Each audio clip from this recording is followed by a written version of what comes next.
Len trains with determination, practicing sword movements under supervision, showing effort despite young age, while an adult observes closely nearby. Len attacks boldly, but the adult blocks easily, countering his move, and sending him falling backward onto the ground. Crashes hard, Len losing balance and exposing weakness, while the adult points out his mistake about reckless jumping during combat. Exhausted, Len lies on grass as the adult ends training, praising his effort, but noting his movement exceeds normal ability. Time passes into spring, and Len reflects silently, realizing years have gone by since his strange reincarnation began. A quiet village landscape surrounds Len's home, where peaceful scenery hides the beginning of his new life after reincarnation. As a baby, Len struggles to accept reality, confused by his situation, while his mother gently approaches and cares. Len adapts slowly, realizing resistance is useless, as his mother feeds him, showing warmth while he remains aware internally. Living as an infant, Len hides his awareness, keeping his past memories secret, while his mother lovingly puts him to sleep. Len begins noticing strange details, touching an unfamiliar object, sensing something unusual about his new world as curiosity quietly grows. Discovers a status screen, Len revealing unique skills like demon sword summoning. Understanding his abilities differ from normal expectations. He analyzes the system, realizing personal strength values are hidden, but confirms he possesses a rare and unfamiliar ability. Len recalls game knowledge. Understanding skills can combine into stronger forms, suggesting future potential beyond his current limited state. Testing carefully, Len activates his ability, summoning a small object, confirming demon sword summoning is a unique skill he possesses. Despite success, Len notes limitations, realizing he can only summon a weak wooden demon sword, showing his current power remains low.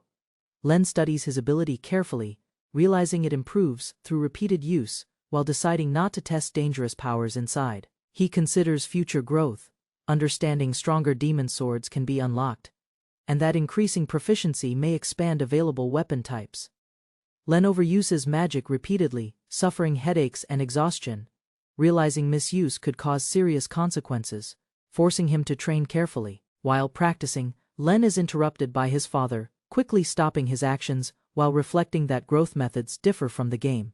He recalls a dangerous future, understanding this world mirrors the game, and resolves to avoid a tragic fate at all costs. Len decides to grow stronger, training his magic while studying the world, preparing himself for dangers and uncertain future ahead.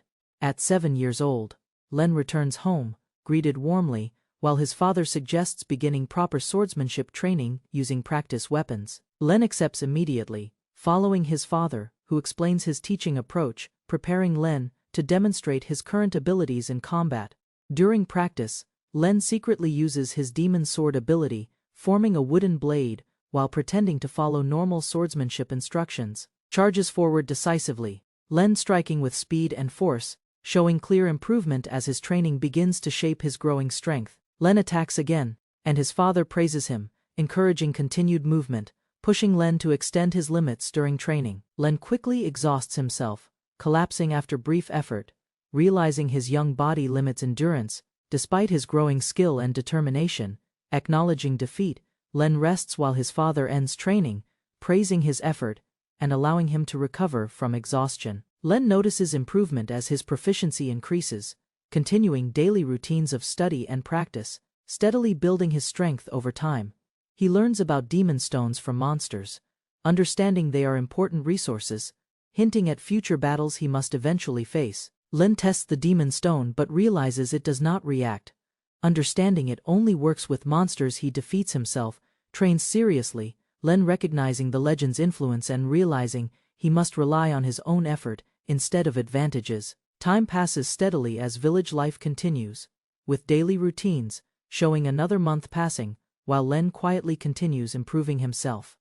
Len practices swordsmanship intensely with his father, repeatedly attacking and defending, pushing his limits while building endurance and combat skill. During sparring, Len shows clear improvement, landing better movements, while his father acknowledges growth, but continues guiding him forward carefully.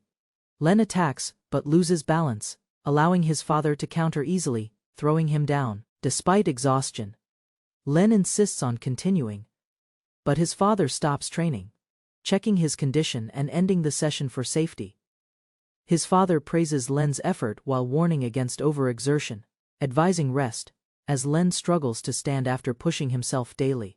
Later, Len checks his progress, seeing his proficiency near improvement, realizing only a few more days are needed to level up. Resting on the ground, Len reflects on slow progress, accepting steady growth while understanding his improvement requires consistent effort over time. Len notices small changes in daily life, while his injured hands reveal the strain caused by constant sword training. His mother gently treats his wounds, worrying about harsh training, while Len insists he willingly continues learning swordsmanship seriously. She speaks carefully about their family's duty, revealing concern that his dedication may come from fear rather than genuine passion. Len listens as she recalls his father's bravery against monsters, explaining his courage, while questioning if such strength hides deeper fear. His mother expresses worry, fearing Len's path may lead to suffering, leaving him silently considering her concerns and his chosen path. Len sees his father return from hunting, providing food and income. Understanding his role supports both family and village stability. His father reassures them confidently, promising safety, while acknowledging past carelessness, showing determination to protect his family from danger. He emphasizes family importance above all, declaring their happiness matters most, reinforcing his resolve to continue fighting, despite risks involved. That night, Len reflects quietly, thinking about family bonds, contrasting his current life with emotions he never fully understood before. Recalls his past life, Len remembering separation from his parents, realizing why his current family now holds deeper meaning for him. Len remembering fewer conversations with his mother, eventually facing loneliness as she stopped returning home. He reflects on hidden struggles, realizing he never understood everything, though he remains grateful for opportunities she still gave him. Returning to the present, Len continues training with his father, pushing himself physically, while maintaining focus on improving his abilities. Exhausted again, Len collapses after practice, while his father ends the session, telling him to continue training again tomorrow. Living daily life, Len studies, works, and helps at home, feeling more fulfilled now compared to the emptiness of his past. Len continues intense training, following his father's guidance, pushing through fatigue, while attempting to complete more repetitions, despite growing exhaustion. At home, Len spends time with his family, balancing meals, study, and rest, maintaining a steady routine that supports his progress. During training, Len collapses again from exhaustion, insisting on continuing. But his father stops him, prioritizing his safety and recovery. Suddenly, Len notices a change in his body. Feeling lighter despite fatigue, sensing a difference that interrupts his usual exhaustion. Confused, Len tests his movement, realizing something has improved, while reassuring his father, unsure yet aware of his body's change. Len suddenly moves faster than before, lunging forward with unexpected speed, surprising even himself as his body reacts instinctively. His father quickly blocks, shocked by Len's sudden acceleration, barely managing to intercept the attack as momentum carries Len forward. Len realizes the change, noticing his increased speed, while his father acknowledges the difference, recognizing unusual improvement beyond normal training. Excited, Len continues attacking, ignoring fatigue, while his father urges him forward. Recognizing not only effort but a new level of power, presses the attack again, Len striking fiercely, showing clear advancement in speed and strength, marking a significant step in his growth. Len attacks fiercely, his speed and strength increasing suddenly, surprising even himself as his movements become sharper and more forceful. His father reacts quickly, blocking the strike, shocked by Len's sudden improvement, realizing the boy's strength has grown unexpectedly fast. Len presses forward, striking again with intense force, pushing his father back as debris scatters from the impact of blades. His father understands the change, recognizing Len's hidden growth, while Len continues attacking with focused determination and controlled aggression. Before the attack lands fully, his father stops Len, grabbing him firmly, preventing further escalation as Len struggles to understand. Len's father lifts him happily, praising his effort and recognizing his talent, declaring Len a rare skill-bearer with great potential. Calling his wife over, Len's father excitedly shares the moment, while she approaches calmly, concerned about the sudden commotion outside. He explains Len's growth, guessing his skill improved through training, unable to fully understand how Len became stronger. So quickly, Len confirms internally as his ability evolves, unlocking new power, increasing his physical enhancement skill through continued use of summoned sword. His father imagines Len's future, encouraging him to leave the village someday and become a knight in the capital. Len's parents suggest checking his skill at church, but he refuses calmly, avoiding attention despite their concern and curiosity. Len explains internally that revealing his rare ability could cause trouble, choosing secrecy while his parents question his unusual indifference. His parents exchange uncertain looks, unable to fully understand Len's behavior, sensing something different about his thoughts and decisions. Len declares his goal, choosing to live peacefully, support the village, and succeed his father rather than pursue fame elsewhere. During hunting, Len fights beside his father, proving his resolve, determined to protect him even if dangerous situations arise. Len reflects on his past 7 years, realizing he has lived happier here than in his previous life. He accepts his new identity, understanding his past self is gone, while acknowledging his parents shaped the person he became. Len expresses his wish clearly, wanting a peaceful life together with his parents, valuing family over ambition or recognition. His parents respond warmly, embracing him tightly, showing affection while lightly scolding him, strengthening their emotional bond further. Len quietly concludes this life is his second chance, deciding to protect this happiness and live fully in this world. Len vows to cherish his family and grow stronger, preparing himself to prevent the tragic future he remembers from unfolding. He resolves to live differently from the original story, determined to change fate, though he senses danger approaching within years. Len recalls a girl tied to his destined role, realizing he may meet someone he was originally meant to kill. A vision of conflict appears, showing crowds and rising tension, hinting that Len will oppose fate and challenge inevitable events. Unaware of future hardships, Len enjoys peaceful moments with his parents, living happily while danger slowly approaches his unaware life. In a northern city, a young lady rests calmly in a garden, her presence drawing attention within the powerful Empire territory. The young lady speaks with Vios, an experienced knight, who notices her mood and approaches carefully, maintaining respect toward her position. She declares her soldiers unfit, while questioning Vios about events, as injured men nearby suggest ongoing trouble within the territory.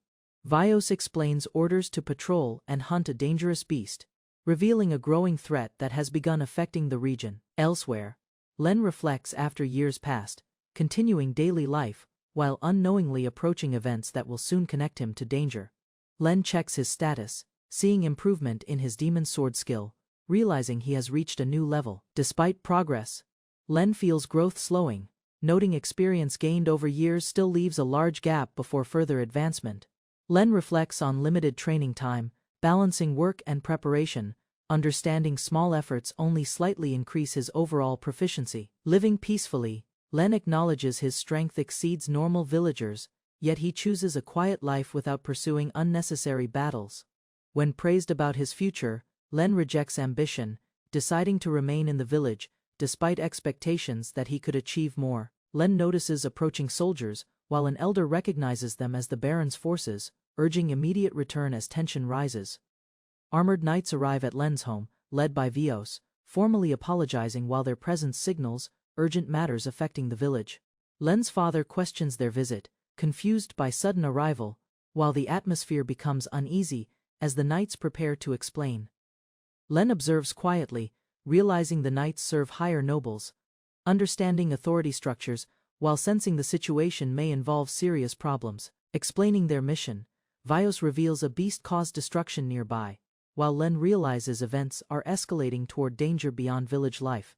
Vios explains a fast beast has attacked villages, causing casualties, confirming the threat is real and already spreading across nearby areas. Knights request support from villagers, forming a vigilance group to help patrol and suppress the dangerous beast threatening the region. Len listens as his father questions the beast's rank, realizing the situation requires organized response, indicating the threat is significant. Vios explains ranking systems, revealing the beast is likely D rank, powerful enough to overwhelm knights and resist ordinary combat efforts. Concern grows as they discuss its presence, realizing such beasts rarely appear locally, while efforts continue to locate and eliminate it. Vios explains reinforcements will take 20 days, revealing the wide threat range and leaving the village vulnerable during that time.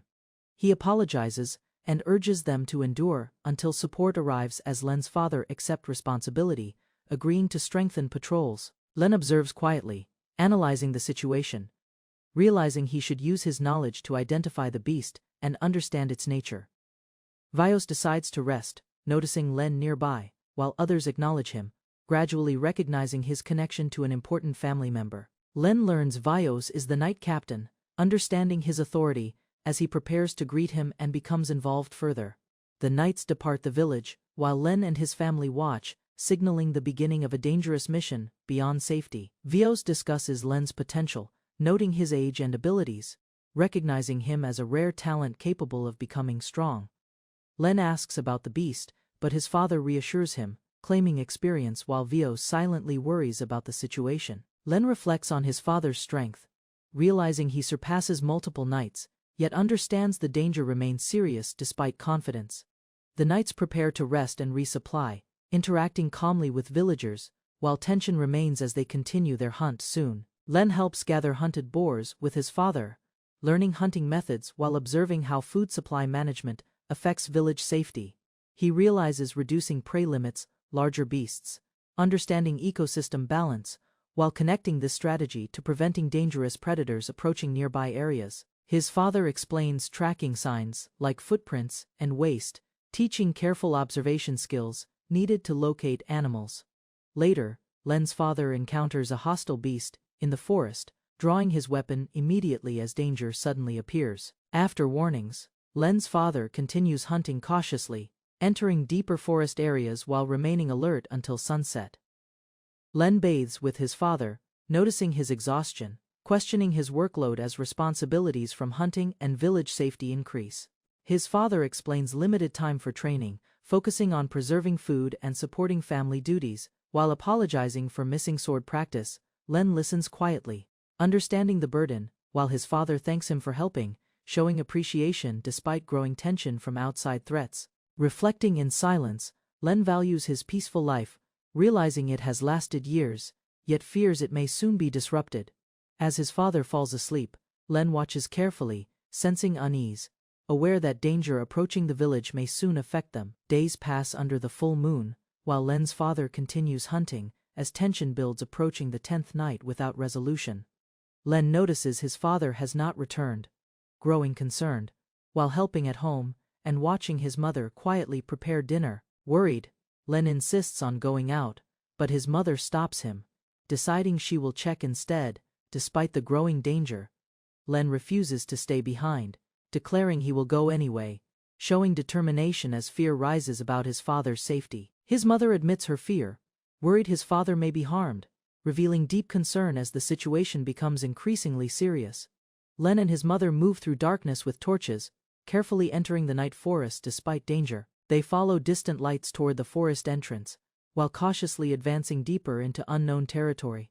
Crossing the bridge, Len struggles with darkness and fear, while his mother warns him about beasts and the dangerous river below. Reaching deeper forest areas, they discover a figure resting under a tree, raising concern as tension rises about his father's condition. His mother rushes forward in shock, recognizing the figure, while Len follows behind, realizing they have finally found his father.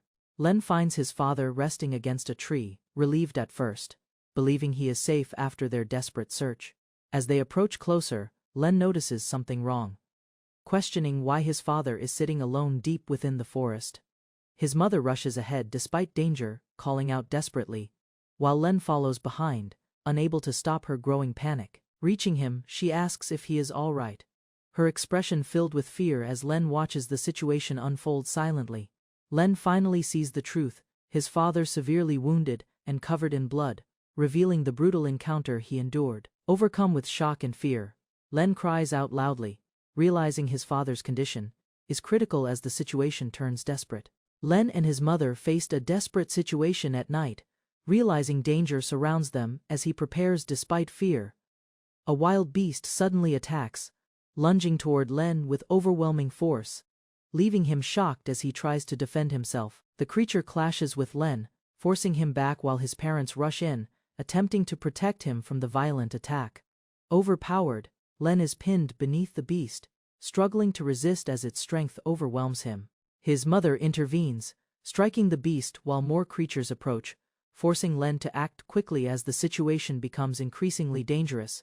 Len remains trapped beneath the beast while his mother fights, realizing more enemies appear, increasing the danger surrounding them rapidly. Using his enhanced strength, Len forces the creature away, struggling but managing to push it back, despite overwhelming pressure.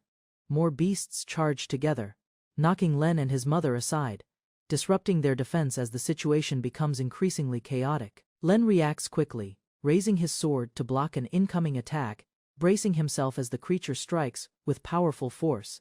The counterattack lands successfully, injuring the beast, and Len realizes his strike had real impact, shifting his understanding of combat. Len strikes decisively, defeating a charging beast with force, showing clear growth as his attacks now overpower the creatures easily.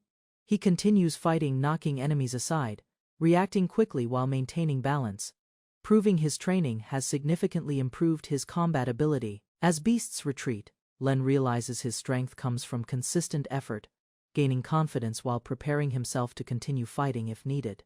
The scene shifts to calm surroundings, showing Len's home, indicating the battle has ended and temporary peace has returned. Elsewhere, an older woman relaxes after work, unaware of events, suggesting daily life continues, despite the hidden dangers nearby. Len and his mother learn his father survived, resting in unstable condition, while relief spreads after immediate danger has passed. Despite relief, Len suspects something is wrong. Doubting weak monsters caused such injuries, while his mother thanks him sincerely. Len reflects quietly, realizing a stronger presence exists in the forest, as news spreads about a dangerous unidentified monster nearby. Concern grows as villagers discuss threats, and Len worries his mother and others could be attacked if the monster approaches. Determined, Len considers his next move, understanding he must act soon, as the quiet village remains vulnerable to looming danger. Len finds the fallen boar, realizing it was partly eaten, and decides to take it before other monsters return. Strange energy rises from the corpse, confusing Len as he observes the unusual phenomenon forming and reacting near him. The energy flows into his bracelet, updating his abilities, revealing increased proficiency, and confirming a connection with monster resources. Len confirms the cause, understanding the demon stone inside monsters, strengthens his skills, reinforcing his knowledge about growth mechanics. Returning home, Len reflects that progress requires hunting himself, realizing he must act independently to continue growing stronger safely.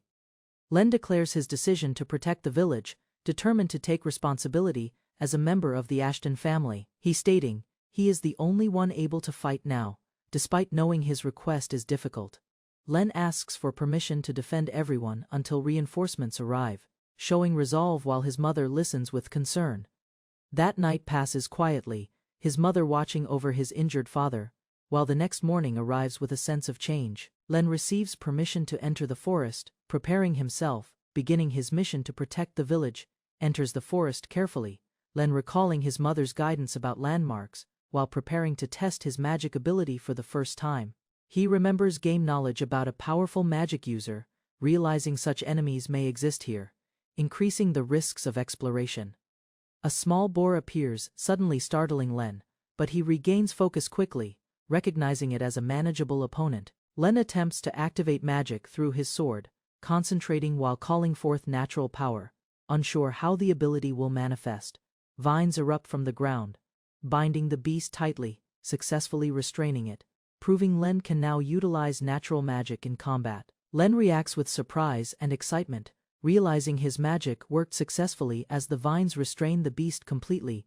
Though he plans to finish it quickly, Len hesitates, unable to strike further, showing reluctance, despite understanding what must be done. More boars approach, forcing Len to continue fighting, using the situation as practice, while maintaining focus against multiple incoming threats.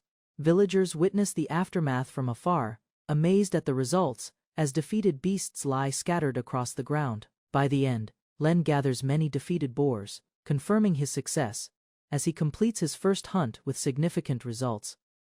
Len continues hunting deeper in the forest, using his vine magic and sword together, steadily defeating beasts while improving control. On the second day, Len returns carrying many captured boars, proving consistent progress as his hunting efficiency and strength increase further. By the third day, Len increases his results again, reflecting on his growth while preparing himself to push his limits further. Len spotted Chief Wolven and rushed through the forest. His breath grew heavier as he closed in. He knew this was no ordinary beast, it was a ranked monster. Without warning, Wolven struck. Len was sent flying, his body scraped. The beast's speed dominated him. Len barely kept pace, dodging with instinct, realizing quickly this creature wasn't just fast, it was intelligent. Leaves scattered. A sudden gust surrounded Len. His eyes widened as Chief Wolven revealed its hidden skill wind magic. Caught off guard, Len braced himself, understanding this battle would demand everything. The young mage collapsed, breath shallow. The wind wolf loomed, conjuring invisible claws. It wasn't just magic, it was experience. He knew retreat was futile. Still, he gripped his staff tightly. He gasped, mind racing. Nature magic was weak, but desperation sparked strategy. Then he saw it, a wound. The beast flinched. Could it be a weakness? A glimmer of hope returned. His eyes widened. That scar, it matched Father's tail. Perhaps Father wounded it. That injury held it back. The truth dawned. This fight wasn't hopeless, he just needed to finish it. He remembered Father's sacrifice. That duty had already been fulfilled. Now it was his turn. He clenched his resolve, facing the wind beast. He wouldn't fall. Not here. Not yet. The wolf gathered wind to strike. He stayed calm. Ivy magic bloomed around him. Searching for an opening, he guided nature's grip. Defense against speed. His hands trembled but held. The vines caught the beast, halting its steps. Just enough. He staggered, drained, but the monster roared, furious. He gritted his teeth. Even 1 second of stillness was all he needed. With the beast restrained, he leapt, blade raised, heart pounding. He aimed for the wound, his only chance. The vines tightened. The wolf's eyes turned. It saw him, too late. He plunged downward, but the shock shook his arm. Something cracked. His strike landed barely. Vines exploded upward. The force knocked him aside. He gasped, body aching from the fall. Eyes wide, he stared at the shattered blade. The wooden magic sword splintered useless. His grip trembled, but the wolf groaned. Blood dripped. He struck true. The wound opened wider. The sword shattered completely. Panic struck, he couldn't resummon it. The beast stirred. A counterattack brewed. He stepped back, breath shaky. No weapon, no mana. He was vulnerable. Danger surged. Trying to recreate the blade drained him. Mana thinned, vision blurred, his knees buckled. He moved on instinct, dodging just in time. Pain still caught him. The beast had lashed out. His body slammed hard. Dirt filled his mouth. He groaned. Barely upright, he stared at the monster. It growled, furious. He muttered, "You, one last chance remained." Somehow he stood. The beast advanced again, slow but sure. He clutched the healing herb. One use left. It could restore his strength, but then, Father might not survive. His breath trembled. He remembered his purpose. Saving Father came first. He closed his fist. No, the herb must remain untouched. He stood searching the battlefield. One weapon, one chance. He had to think. He found it. A broken shard still pulsing with nature's mana. As the beast roared and wind exploded, he reached out. Vines snapped. Dust flew. He refused to back down. Cornered, he fled behind stone. Panting, body shaking. The beast charged again. He needed time. Just seconds. He bolted toward fallen boars. Mana stones, if he could harvest 3, there was hope. With each step, desperation grew. I have to unlock it, the system's notice flickered. Demon sword of metal. His chance. His only chance. He clenched his jaw. Now or never. Vines surged, binding the beast mid-roar. He acted fast. Power flickered from wood to metal. If this didn't work, nothing would. The wolf thrashed violently, but his aim was locked. Memories of Father grounded him. He absorbed the magic, arm glowing. The sword awakened. No fear, no hesitation. His heart screamed one truth he would not lose here. Not now. Demon sword of metal, level 1. The blade gleamed, alive with purpose. The wolf lunged, jaws wide. He met its fury head-on, channeling everything into one final, decisive strike. He grabbed his sword and ready to attack with all might. Have right now. Breathing technique is ready, and so does his mental. Now, all he needs is to launch the attack. With every ounce of strength he thrust upward. One strike pure, unshaken. The sword pierced through. Wind shattered. The beast's stance faltered. His final, wholehearted blow had found its mark. His blade pierced clean through the wolf's skull. The creature fell, motionless. He collapsed too, breath shallow. Around them, silence. The final strike was over. Victory. But at a cost. The sword pulsed in his hand, absorbing the fallen beast's core. The magic sword of metal, he muttered. But his body gave in. No strength left. He couldn't move. Faint voices echoed. He thought of father, mother. Hooves approached. Soldiers heard the beast's cry. He looked up, barely conscious. Help was coming. At last he wasn't alone anymore. The knights arrived, surrounding the fallen beast. They found him collapsed beside it. Without pause, they rushed him back to the estate. Time was short, his wounds were deep. "Is anyone here?" the knight shouted. Servants gasped. One woman rushed to them. The knight cradled the boy. He clutched something tightly, a flower, a rare healing herb. "For father." Tears welled as she embraced him. The boy hadn't saved the herb for himself, she whispered. The house stood calm. For now, he was safe. He was home. The knights returned and delivered the report. Within stone halls, leaders listened in disbelief. A young boy had slain the chief wolven alone. The message quickly spread across the land. 2 months passed. Snow crowned the cliffs. Far away, eyes turned toward the boy. A child defeating a D-rank beast alone, rare. He became a growing subject of interest. Len studied the gauntlet now fused to his hand.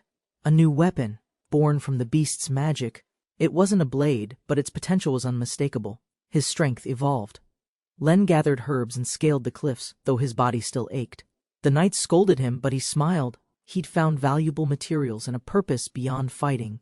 Among his findings were treasures left by the chief wolven. He intended to sell them not for gain, but to rebuild the village. The reward, tax exemption and brighter days. Villagers praised him. Even nobles showed gratitude. Yet Len stayed humble. Holding a rare pearl, he remembered the battle. His victory was shared with his father, and with the village. Len received a bracelet, proof of his status. Praised by adults, he stood proud.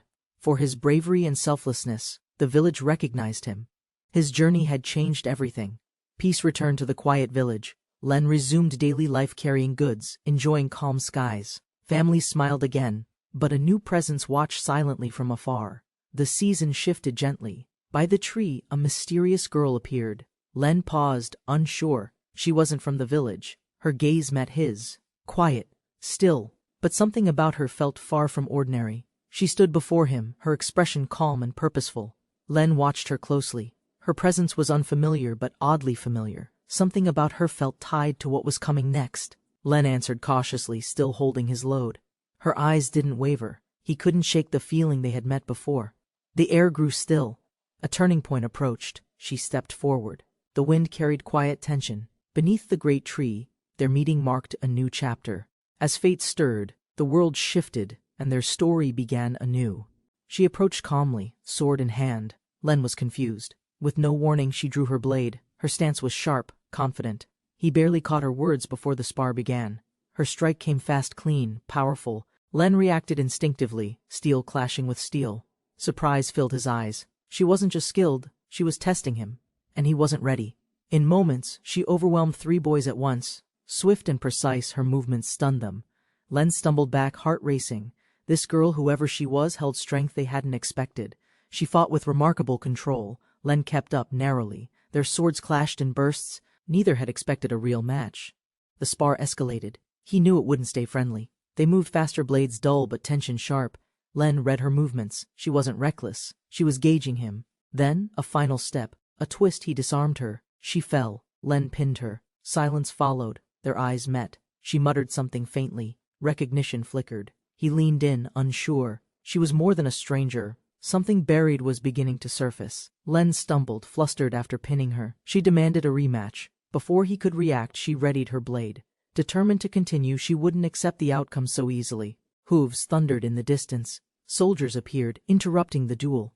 The girl froze as the commander arrived. She turned solemn. The time for games had ended. The reason was serious. She stepped forward and delivered a sealed letter. She had come as a representative. A message from her father praised the Ashton family and placed high hopes on Len's future. She introduced herself formally, Lycia Clausel, Saintess of White. Len's heart froze. The name awakened a memory, a shadowed future. One he had hoped wasn't real, but it was. Visions blurred.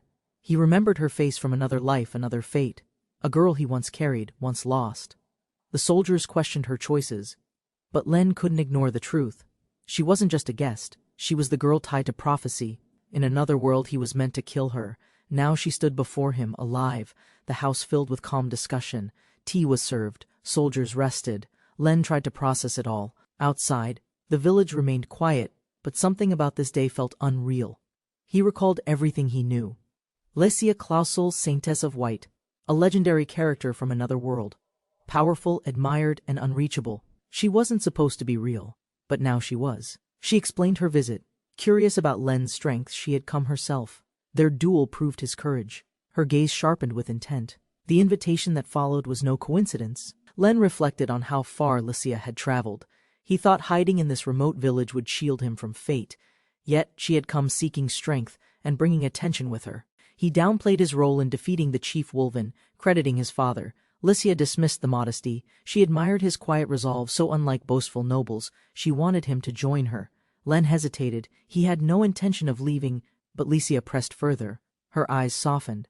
"Do you dislike me?" she asked. He was unsure how to answer or what he felt. Len explained himself. He loved the village. Leaving meant abandoning his father and their only protection. Lesia understood but remained firm. She wouldn't give up on him. Not yet. Dinner ended peacefully. Night fell. Len stepped out for chores, but a familiar sword awaited. Lesia was there again with plans for another duel.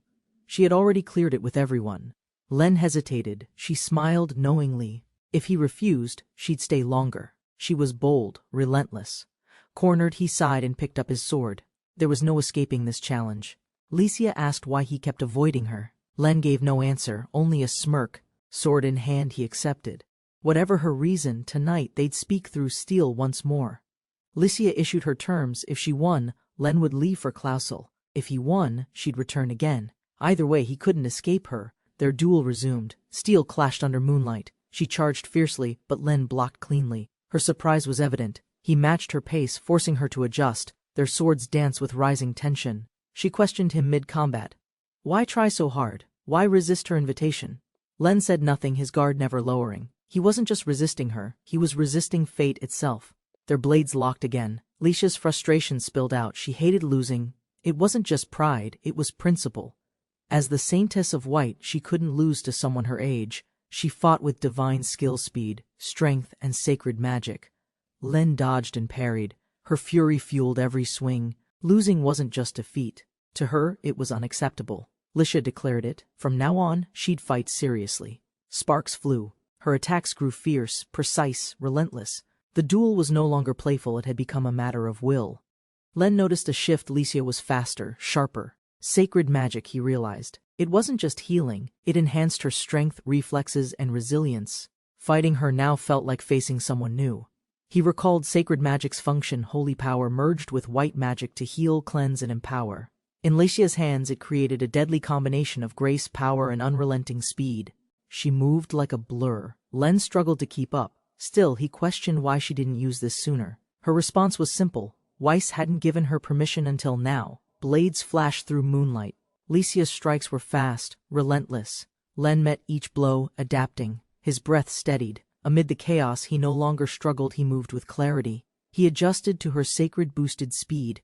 Their swords clashed evenly. He could now read her movements. The wild storm she had become was no longer overwhelming, just familiar. They pushed each other to the edge. Len remembered the fight with the chief Wolven. She was strong but not beyond reach. Now, he wasn't fighting to keep up, he was equal. With perfect timing, Len closed the distance. His blade halted just short of Lesia's neck. She froze. He hadn't injured her, but his control left no doubt. He had won. Lesia tried to respond, but her body reacted first. She attacked again, but Len evaded with grace. He used her momentum, then threw her to the ground, firmly but gently. Pinned beneath Len, Lesia was stunned. Her strength, magic, and pride had met their match. Under the moonlight, she stared up at him, speechless, breathless, defeated. Len calmly declared his victory. Lesia lay on the grass, stunned. Her pride stung more than her body. She could hardly believe she'd been bested, her disbelief painted across her face. Her body had fallen, but her spirit hadn't. Rising again with fiery eyes, Lesia refused to yield.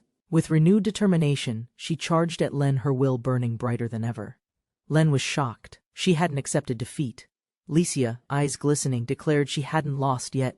The duel reignited, this time fueled by emotion, not rivalry, but something deeper. Weiss arrived, praising Len's skill. His words acknowledged Len's growth and the fierce effort behind it.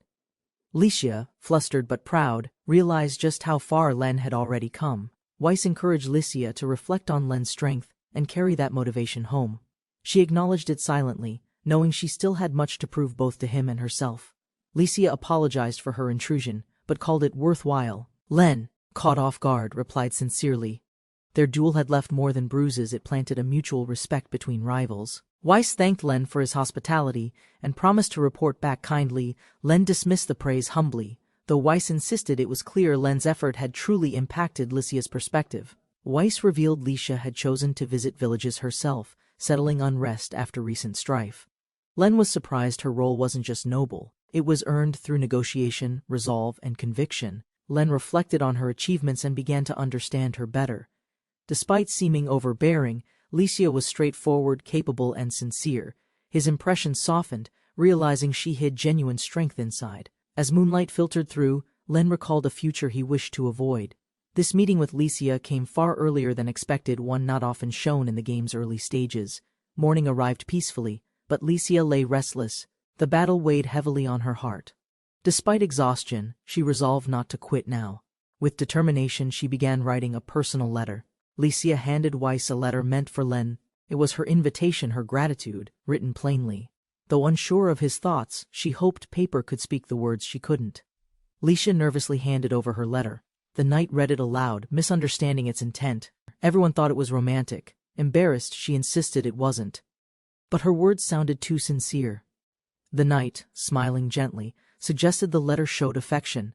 Licia, flustered, tried defending herself. Her heartfelt praise for Len caused confusion. She pleaded for understanding, but her passion kept escalating. Determined, Licia declared Len's skills undeniable. She urged others to support him, denying any hidden motive. Her voice firm, she insisted anyone would want to fight beside someone with strength like his. Realizing how emotional her words sounded, Licia panicked. The knight's comment struck her heart.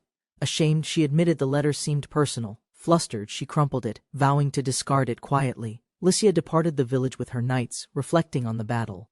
Though silent, her heart stirred. Behind her, Len stood watching, unaware that their connection had just barely begun. As Licia rode away, a breeze lifted the discarded letter. Unnoticed, it drifted into the air. Unbeknownst to her, the letter's journey and perhaps fate itself had only just started. Len tested the demon sword of banditry for the first time. With a flick, he stole a feather from a passing bird, confirming its strange but effective thieving power. Curious, Len tried again. Amid fluttering wings, something unexpected fell, a letter. As he picked it up, confusion grew. It was delicate, handwritten, and clearly not meant for him originally. Len opened the letter. His eyes widened, emotions spilled from the page. A love letter? He muttered, realizing too late it might have come from someone he just started to understand. Len reread the letter, puzzled by its message and fine parchment. Realization dawned, it was written for him. But as he stood thinking, distant hoofbeats suddenly shattered the stillness. He turned toward the sound. A group of mounted knights approached, unfamiliar and unannounced. Tension filled the air. These weren't Weiss-sama's men. Len instinctively prepared himself for something unexpected. As the knights closed in, Len noticed their crests distinct and unfamiliar. Not Clausels, not allies. His instincts warned him, these weren't mere travelers. A confrontation was riding straight toward him. The knights halted before Len, towering above on horseback. One rider reared his steed dramatically. Len stood calm, hiding caution, unsure if their approach signaled peace or an impending threat. A knight dismounted, voice muffled under the helm. He asked if Len belonged to Ashton village. Len answered cautiously, uncertain of their purpose or affiliation. Tension lingered like mist. The rider revealed they bore a message from Viscount Givens. Their mission, to be escorted to Ashton estate. Len's unease didn't fade. News could be danger in disguise. Len recognized the visiting knights bore a noble crest from outside the region. Aware of their elevated status, he cautiously agreed to escort them to the Ashton family estate. The knights dismounted before the Ashton home, their presence formal and deliberate. Len stood among family and guests as the message was ceremoniously handed over, carrying implications beyond simple diplomacy. The letter revealed an unexpected offer, a noble wish to recruit Len directly. Although surprised, Len remained composed. The knights clarified the intent. He had been chosen even before others acted. The envoy insisted on protocol, asserting Clausel's authority. Len listened calmly, standing firm as tension rose. Though outnumbered, his composure shifted the tone. The envoy reconsidered, offering to return later. As the Clausel Knights withdrew, suspicions remained. At the Ashton residence, Len explained. The group discussed potential political maneuvers. News of domain expansion brought concern. Trouble clearly extended beyond a single invitation. Len acknowledged the deeper issue. This wasn't diplomacy, it was a power play. Clausel's request masked intent to absorb the village. He admitted it openly, prompting silent agreement. The stakes had changed. Len reviewed the power structure of the empire. Every noble belonged to a faction. As he observed silently, he understood that his next moves would require navigating this divided political world. The imperial faction stood proud, loyal to the founding lineage.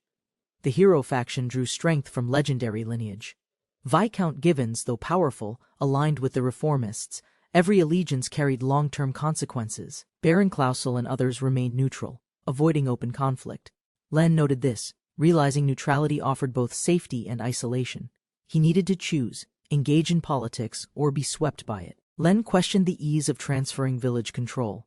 Though rare, the knight confirmed it was possible. Behind the motion lay hidden motives, stirring suspicion even in a place as small. Weiss suggested the Clausel family's influence was a key target. The village's connection and Lycia's presence added political weight. Len wished to stay uninvolved, but webs of power tightened. Len read the letter's contents. Given's side cited military weakness, likely referencing Wolven's attack. His father pointed out the anomaly, an excuse that concealed deeper schemes. Suspicion and strategy mounted. Len remembered Weiss's warning nobles could be punished for failing to repel monsters. If Clausel's lands suffered too much damage, they might face political fallout. Givens could be leveraging this threat. The family realized Givens might exploit recent turmoil to accuse Baron Clausel. Len proposed the theory, cause damage, then offer protection, masking his ambition to expand his faction's power. Len speculated the plan might have started long ago. If true, Givens aimed to manipulate the fallout entirely. It was the worst-case scenario, one already quietly in motion. Len suspected the Chief Wolven incident might link to Viscount Givens. Though speculative, the pattern suggested a deliberate setup. Everyone reacted cautiously. Such a claim was bold and lacked solid proof. Despite lacking evidence, Len's theory aligned with the facts. Others acknowledged its possibility. His insight surprised the knights, even echoing Baron Clausel's private concerns. The situation now demanded closer vigilance. Len urged everyone to stay alert. They agreed to inform the Baron at once. Tensions eased slightly, but doubt lingered. Len's father warned him. Truth must come before personal burdens. Len reflected on the shifting balance of power. Once comrades with the hero faction, he now might oppose them. As seasons turned, he studied quietly, bracing for winter's arrival. Winter settled in. Len helped the village prepare, hunting and leading with quiet confidence. Soldiers admired his strength, praising his potential. But Len remained grounded, aware of his responsibilities. After another day's work, Len returned home. The knights, respectful yet persistent, acknowledged his worth. But Len had chosen his path. He smiled, warmly grateful for peace, however brief. Len returned home to a surprise. Lycia, calmly reading by herself. Her presence, unexpected yet composed, caught him off guard. She casually mentioned the madam was elsewhere, unsettling his thoughts. Stunned, Len shouted, drawing everyone's attention. Lycia, unfazed, scolded him for being loud. Their dynamic shifted, tension hung in the air as he questioned her reasons for appearing unannounced. With firm resolve, Lycia declared her intent. If Len wouldn't go to Clausel, then she would simply stay. Her confidence left Len speechless. Change was no longer a distant threat. Lycia surprised Len with a magical showerhead, a token of gratitude for their duel. The tool's function amazed him, though he hesitated, aware such artifacts were rare and expensive. Lycia explained it was repaired with her own money. Despite her saintess title, she lacked political power. She offered it also as an apology for the conflict with Givens. She admitted her influence couldn't rival nobles or heroes. Her title bore weight, but not authority. With sincerity, she asked Len to guide her to visit his recovering father. Lycia quietly used sacred magic to heal Len's father once more. Her calm hands radiated power. The family expressed gratitude, but she downplayed it with a modest smile. Len learned she had already treated his father before. Surprised and humbled, he realized how much she'd done behind the scenes. That night, snow fell softly on their village. In their new sparring match, Lycia moved swiftly, her blade sharper than before. Len noted her improvement. She had trained seriously in that short time, driven by unspoken resolve. Lycia stumbled, but Len caught her mid-fall. She was surprised yet grateful. After regaining balance, she resumed sparring with intense focus, her stamina and drive impressing even Len. Breathing heavily, Licia admitted she enjoyed sparring with Len most of all. They promised to spar again tomorrow. Snow fell gently as they smiled, unknowingly deepening their bond. They spent several days together training, studying, laughing. When it was time to part, Licia said goodbye. Len silently watched her go, feeling something warm linger in her absence. Len decided to keep his distance from Licia, unsure of her return. As winter ended, his father recovered. Their peaceful days resumed, until knights bearing Viscount Given's crest arrived again. The knights brought praise for Len's abilities and extended another invitation. Suspicion grew. Len's instincts told him something felt wrong, yet the knights claimed they carried important news meant for him. Len faced the knights, wary. The Viscount offered a position under his command. Len stayed calm, asking for time. He needed to think carefully, he couldn't afford to misstep now. Len Ashton's acceptance into the Imperial Cadet Academy's special class sparked murmurs. The noble's support surprised everyone. Amid excitement, Ren listened quietly, sensing this path would soon involve him too. The elite class welcomed only chosen heirs, warriors of lineage. Though tempting, Ren remained distant. The Viscount's influence offered opportunity, but Ren's eyes reflected something deeper than ambition resolve. Ren stood firm. No thank you. He rejected nobility, capital, and dreams of power. Gasps followed. The village held his purpose, unknown to others but crystal clear to him. Ren knew the special class was where protagonists gathered, but his future didn't lie with them. The Imperial Cadet Academy meant destiny, but he rejected it. He didn't want that story. Though everyone expected ambition, Ren chose peace. He expressed fulfillment in the village. The offer of nobility meant little to him. What others called opportunity, he called unnecessary. He declined firmly. Ren's guardian explained. Len's future was his own choice. Loyalty to the Kalus family remained. They refused the recommendation respectfully, handing back the letter. The decision final. The envoy relented. The envoy left, disappointed. Ren's rejection stood firm. Days passed. The hills stayed quiet until riders returned, urgency clear. This time, something had changed. They weren't here for diplomacy anymore. The girl arrived unconscious in noble arms. It was her third visit, but not by choice. Ren watched, tray in hand, realizing this wasn't coincidence. Something serious had happened. The knights explained, she collapsed near another village. A strange illness struck magically gifted children. Ren listened closely, tension rising. This wasn't an ordinary sickness. He asked directly what exactly happened. The illness didn't spread, but its sudden onset was dangerous. She needed weeks to recover. Ren listened carefully. If her fever worsened, it could become fatal. He understood the risk. Ren gave them time. 3 days passed. Her condition stabilized. He entered quietly when summoned. The room was still. She waited. Despite recovery, her cheeks burned with lingering heat. Her voice trembled. "I'm sorry," she whispered. Ren stood frozen, surprised. Her apology carried weight more than illness, more than pride. Something unspoken lingered in the space between their eyes. Lucia blamed herself, her arrival, her illness, her burden. Ren cut her apology short. It wasn't her fault. She had come bravely, and her presence alone meant far more. She explained their purpose, to show strength despite weakness. As saintess, she bore responsibility. Even without real power, she wanted to be a symbol. Her clenched hands trembled quietly. Frustrated, she admitted failure. She couldn't match expectations. Her strength wavered. Ren listened. Her pain ran deep, tied to legacy, duty, and her late mother. Regret clouded her young face. Lucia remembered her mother joyful, proud of her title. Even in illness, she believed in her daughter's greatness. But to Lucia, her mother remained a figure seen only in silence. Wearing her mother's outfit, Lucia fought with purpose. It felt like protection. Ren quietly listened.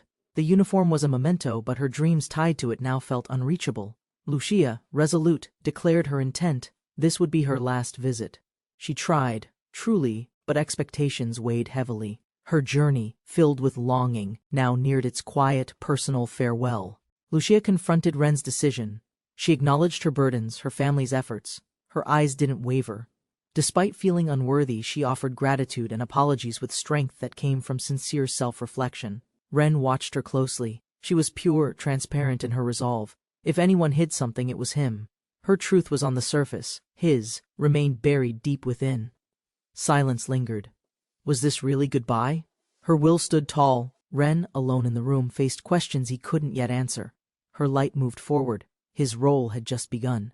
Lucia sat quietly, her visit nearing its end. Ren stood by, words unsaid between them. The silence wasn't awkward, it was thoughtful. Outside, the world waited, changing with every decision. Lucia asked for ink to write her father. Ren offered supplies from his desk. She was surprised it was his own room. The roles reversed briefly. He, the host, she, guest. Lucia still felt guilty, but Ren smiled. Her presence didn't trouble him.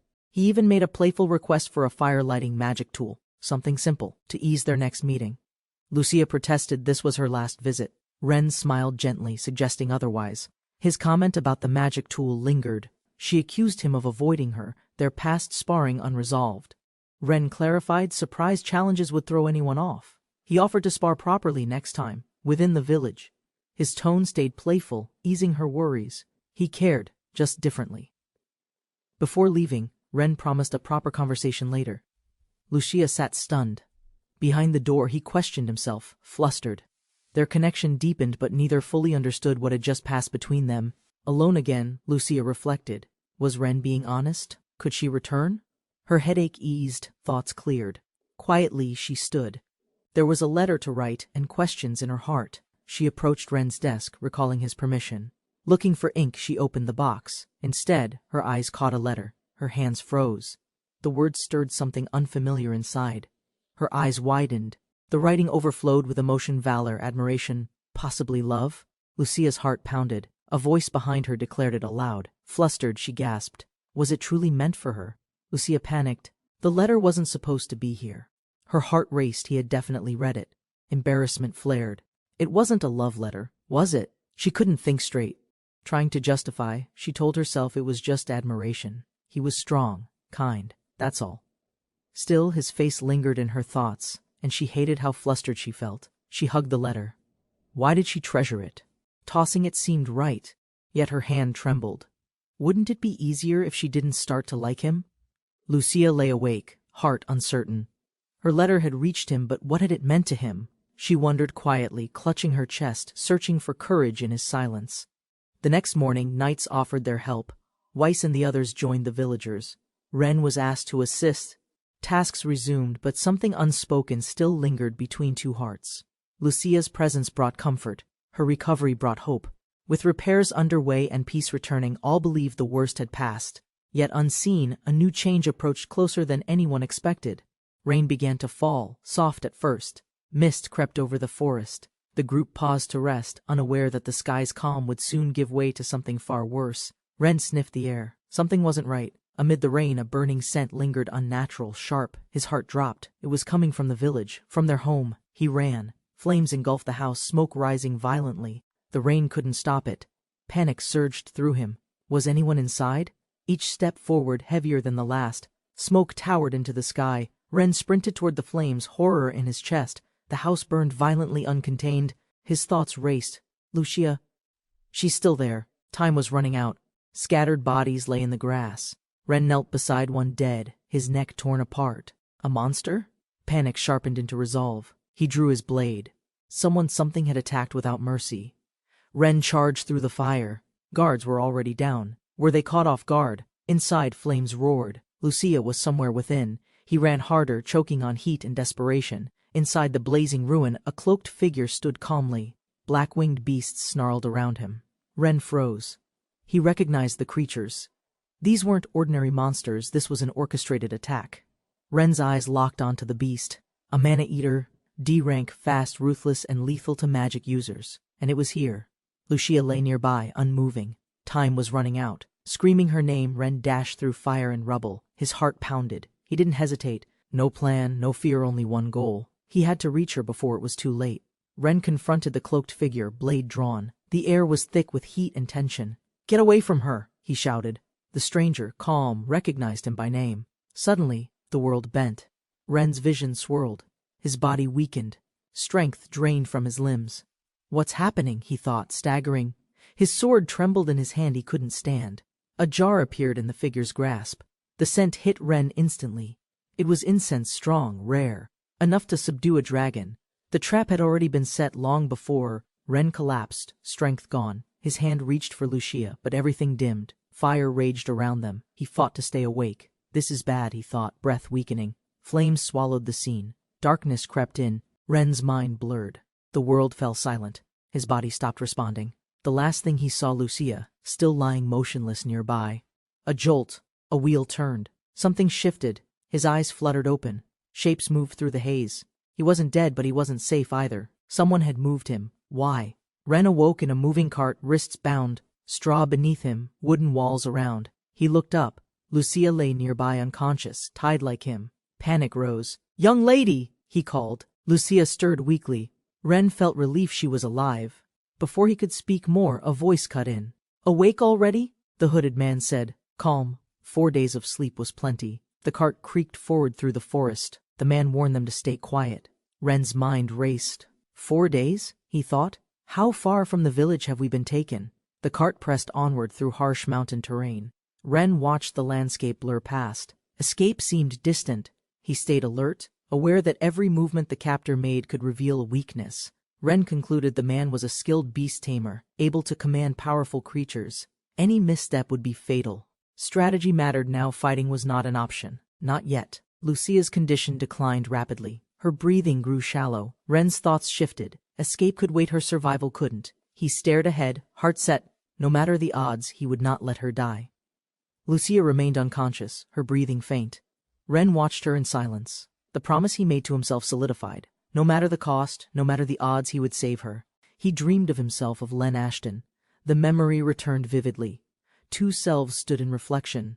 The past whispered regrets he hadn't yet buried, pulling him deeper into remembered loss. He saw his father die, unable to act. The village burned. Lives were taken. Fear had held him back. He failed to protect those he loved when it mattered most. Amid despair, someone arrived strong, unexpected. She stood with the knights and turned the tide. In that moment she became a symbol of hope, changing the fate he couldn't. She had appeared like a saintess, composed, decisive. He remembered the moment clearly. Amid despair, she saved them. That day, everything changed. That memory never left him, no matter how far. As she now struggled in pain, he questioned fate. Was this how their meeting was meant to unfold? Did the legends already write this path for them to follow? The cart rattled onward. Ren pondered the dream. Though uncertain, one thing felt clear: this bond was never hostile. Whatever role he played, protecting her now had become his reality. He questioned the legend's truth. Why would Len Ashton kill her? What reason justified it? As doubts surfaced, the wagon slowed. Something was changing. The journey paused without warning. They were handed water and food. Ren stayed cautious. He asked for basic help, but their captor refused to offer more. The rules were clear: survive, but don't resist. The man warned them again. Magic suppressed their voices. Escape or rebellion was useless. As the door shut, Ren stared into the dark. Time was running out. He needed a plan. The captor sat outside as the cart rested. Inside, Ren crawled toward Lucia. He gave her water carefully. Her condition hadn't improved. She was slipping away faster than expected. Tears dropped as Ren watched her weaken. Every breath she took was strained. Her body trembled. There wasn't much time left. If he waited longer, he might lose her forever. The moon rose above silent hills. Ren's mind settled. No more hesitation. Her life hung by a thread, and tonight was the only chance he had to act. A glow surged in Ren's palm. The chains shattered. In his grasp, a sword formed, powerful and sharp. He had no time to hesitate. Tonight was the moment to escape. He carried Lucia out quietly. Every step had to count. The captor still sat nearby. A breath wrong could end it all, but so could another moment of waiting. Suddenly, a beast struck. Wings sliced the air. Ren turned just in time. The enemy had noticed. The escape became a battle, and survival now hung on seconds. The beast lunged. Ren reacted instantly, leaping aside with Lucia in his arms. Fire exploded behind him. The wagon was hit, destroyed in an instant. There was no turning back. Wood splintered. Wheels shattered. The cloaked figure turned in shock as everything collapsed. Chaos erupted. Ren had bought a moment, but their enemy was fast. Too fast to escape easily.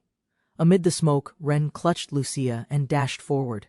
A tail slashed past. Shards flew. He spun, sword raised, launching a desperate counterattack before the beast could strike again. Ren's counterstrike disrupted the enemy's rhythm.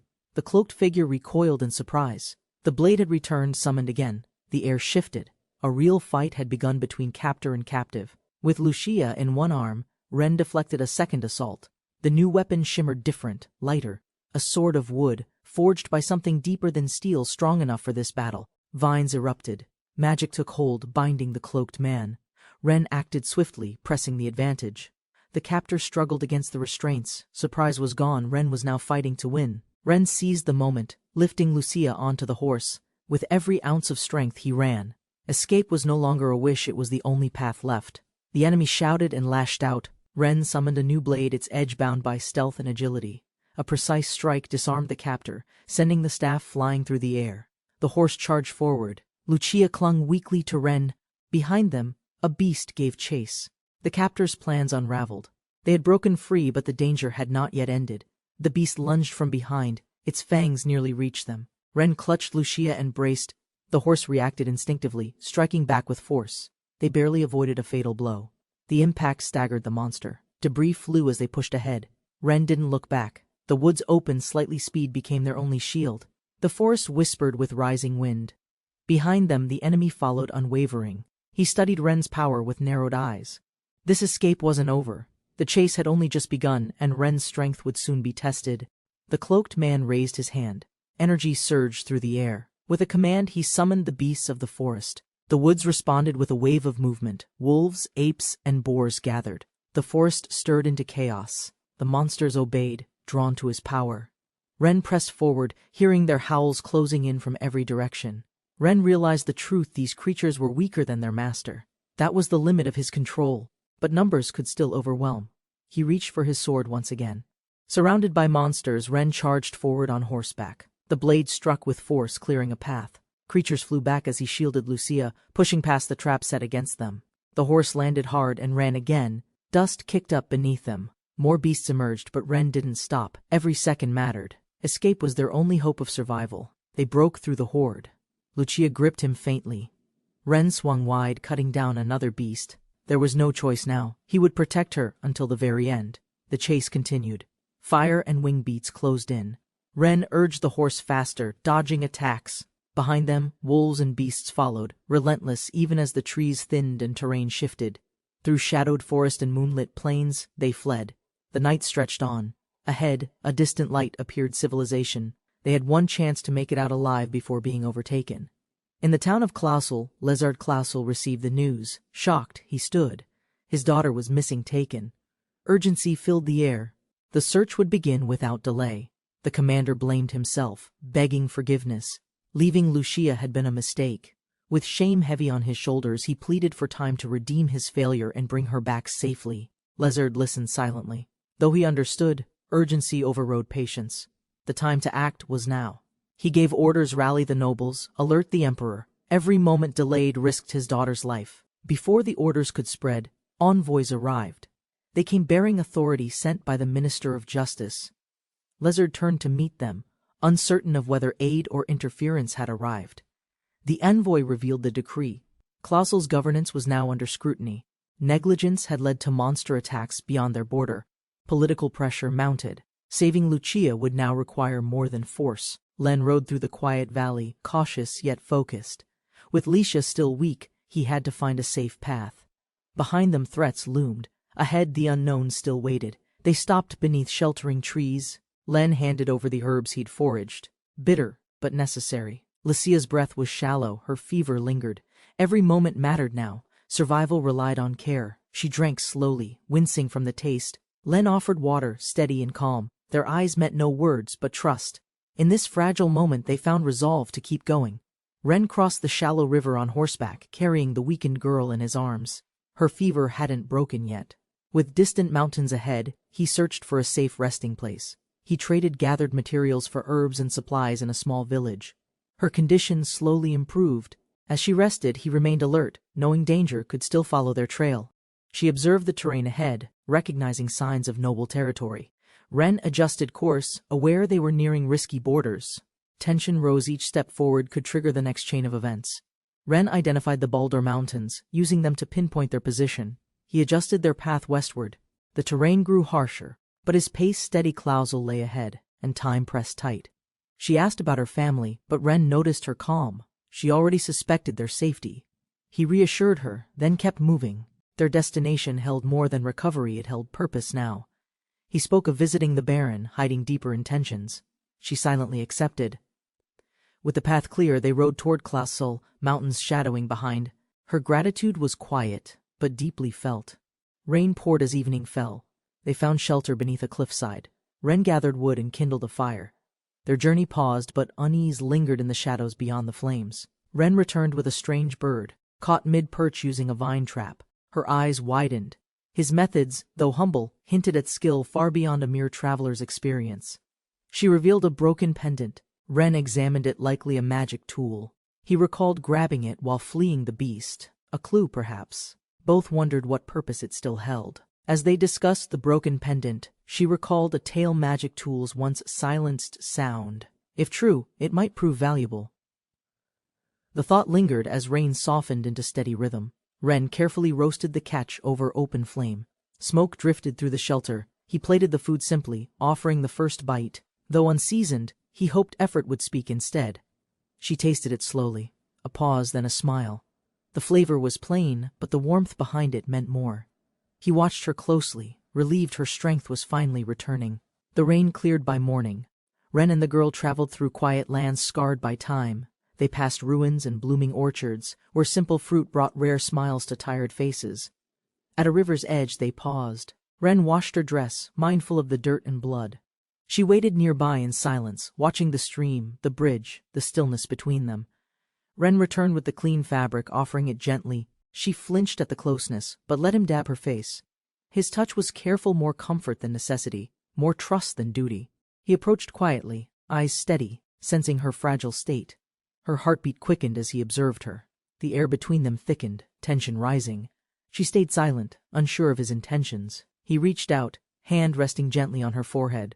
Warmth lingered, but her body trembled. She forced a smile, hiding discomfort.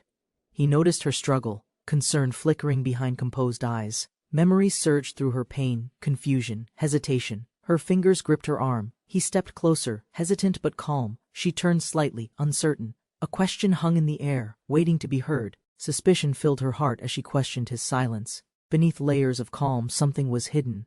Her gaze hardened. A letter, once forgotten, revealed what he hoped remained unseen. She found the box ornate, secretive. Inside, the stones glimmered faintly. He faltered, unsure how to explain. Her tone sharpened. The mystery deepened. His mind raced, searching for a reason. Memories stirred his mother, once kind, now distant. She warned him not to repeat his father's path. He listened quietly, the stones in hand, their glow echoing a past untold. He pondered her suspicion, eyes tracing the forgotten crate. The stones glowed faintly, yet her words echoed louder. Was there meaning? She sensed one even he hadn't yet understood. Curiosity deepened into fixation. Thoughts of her, the stones, and unspoken memories converged. He watched her from afar, still unsure. Why couldn't he forget her gaze? That moment lingered. A glance, innocent yet piercing, engraved itself into his thoughts. She looked up now, eyes wide, not accusing, not cold, just quietly waiting, unknowingly anchored in his heart. His words slipped out honestly, surprising them both. Her heart skipped. Did he mean it? Embarrassed, she scrambled for control. He spoke plainly, unsure if he'd gone too far. She protested, overwhelmed, shielding herself with denial. He hesitated, unsure if his feelings were inappropriate.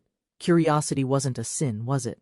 Yet the weight of her reaction struck him. She curled inward, cheeks flushed, thoughts tangled. His sincerity disarmed her, yet confusion remained. If he truly meant it, how could she respond? Nothing had prepared her for this. He stood uncertain, unsure of her mood. Her voice cut through gently, commanding with quiet strength. His breath caught. She wasn't pushing him away, she was pulling him closer. She turned, back exposed but head high. Her words were simple, deliberate. He blinked, stunned. She offered trust in her own way, a small step, soft but unmistakably real. Facing him now, she met his eyes. Her tone held no hesitation. A barrier had fallen. No longer distant, she opened a door, and all she asked for was respect. He stood stunned, her words echoing. She walked ahead, leaving him behind in thought. The forest whispered above. What just happened, he wondered, as footsteps faded with the wind. The village buzzed with quiet routine. People passed, carrying burdens in silence. He watched a child cry over medicine, a mother worry. Life moved forward, even in the smallest corners. A stranger asked their destination. They had none, just movement, survival. He listened, nodding politely. But a name caught his ear, Klausel. A path appeared, a direction, a reason to move. She pulled her cloak tighter, eyes fixed forward. The name Klausel stirred unease. Whispers spread, justice loomed. Yet behind each word, a deeper game twisted the truth like shadowed threads. News struck like thunder. Villagers murmured in disbelief. A noble turned traitor, monsters unleashed, faces fell, doubt crawled in.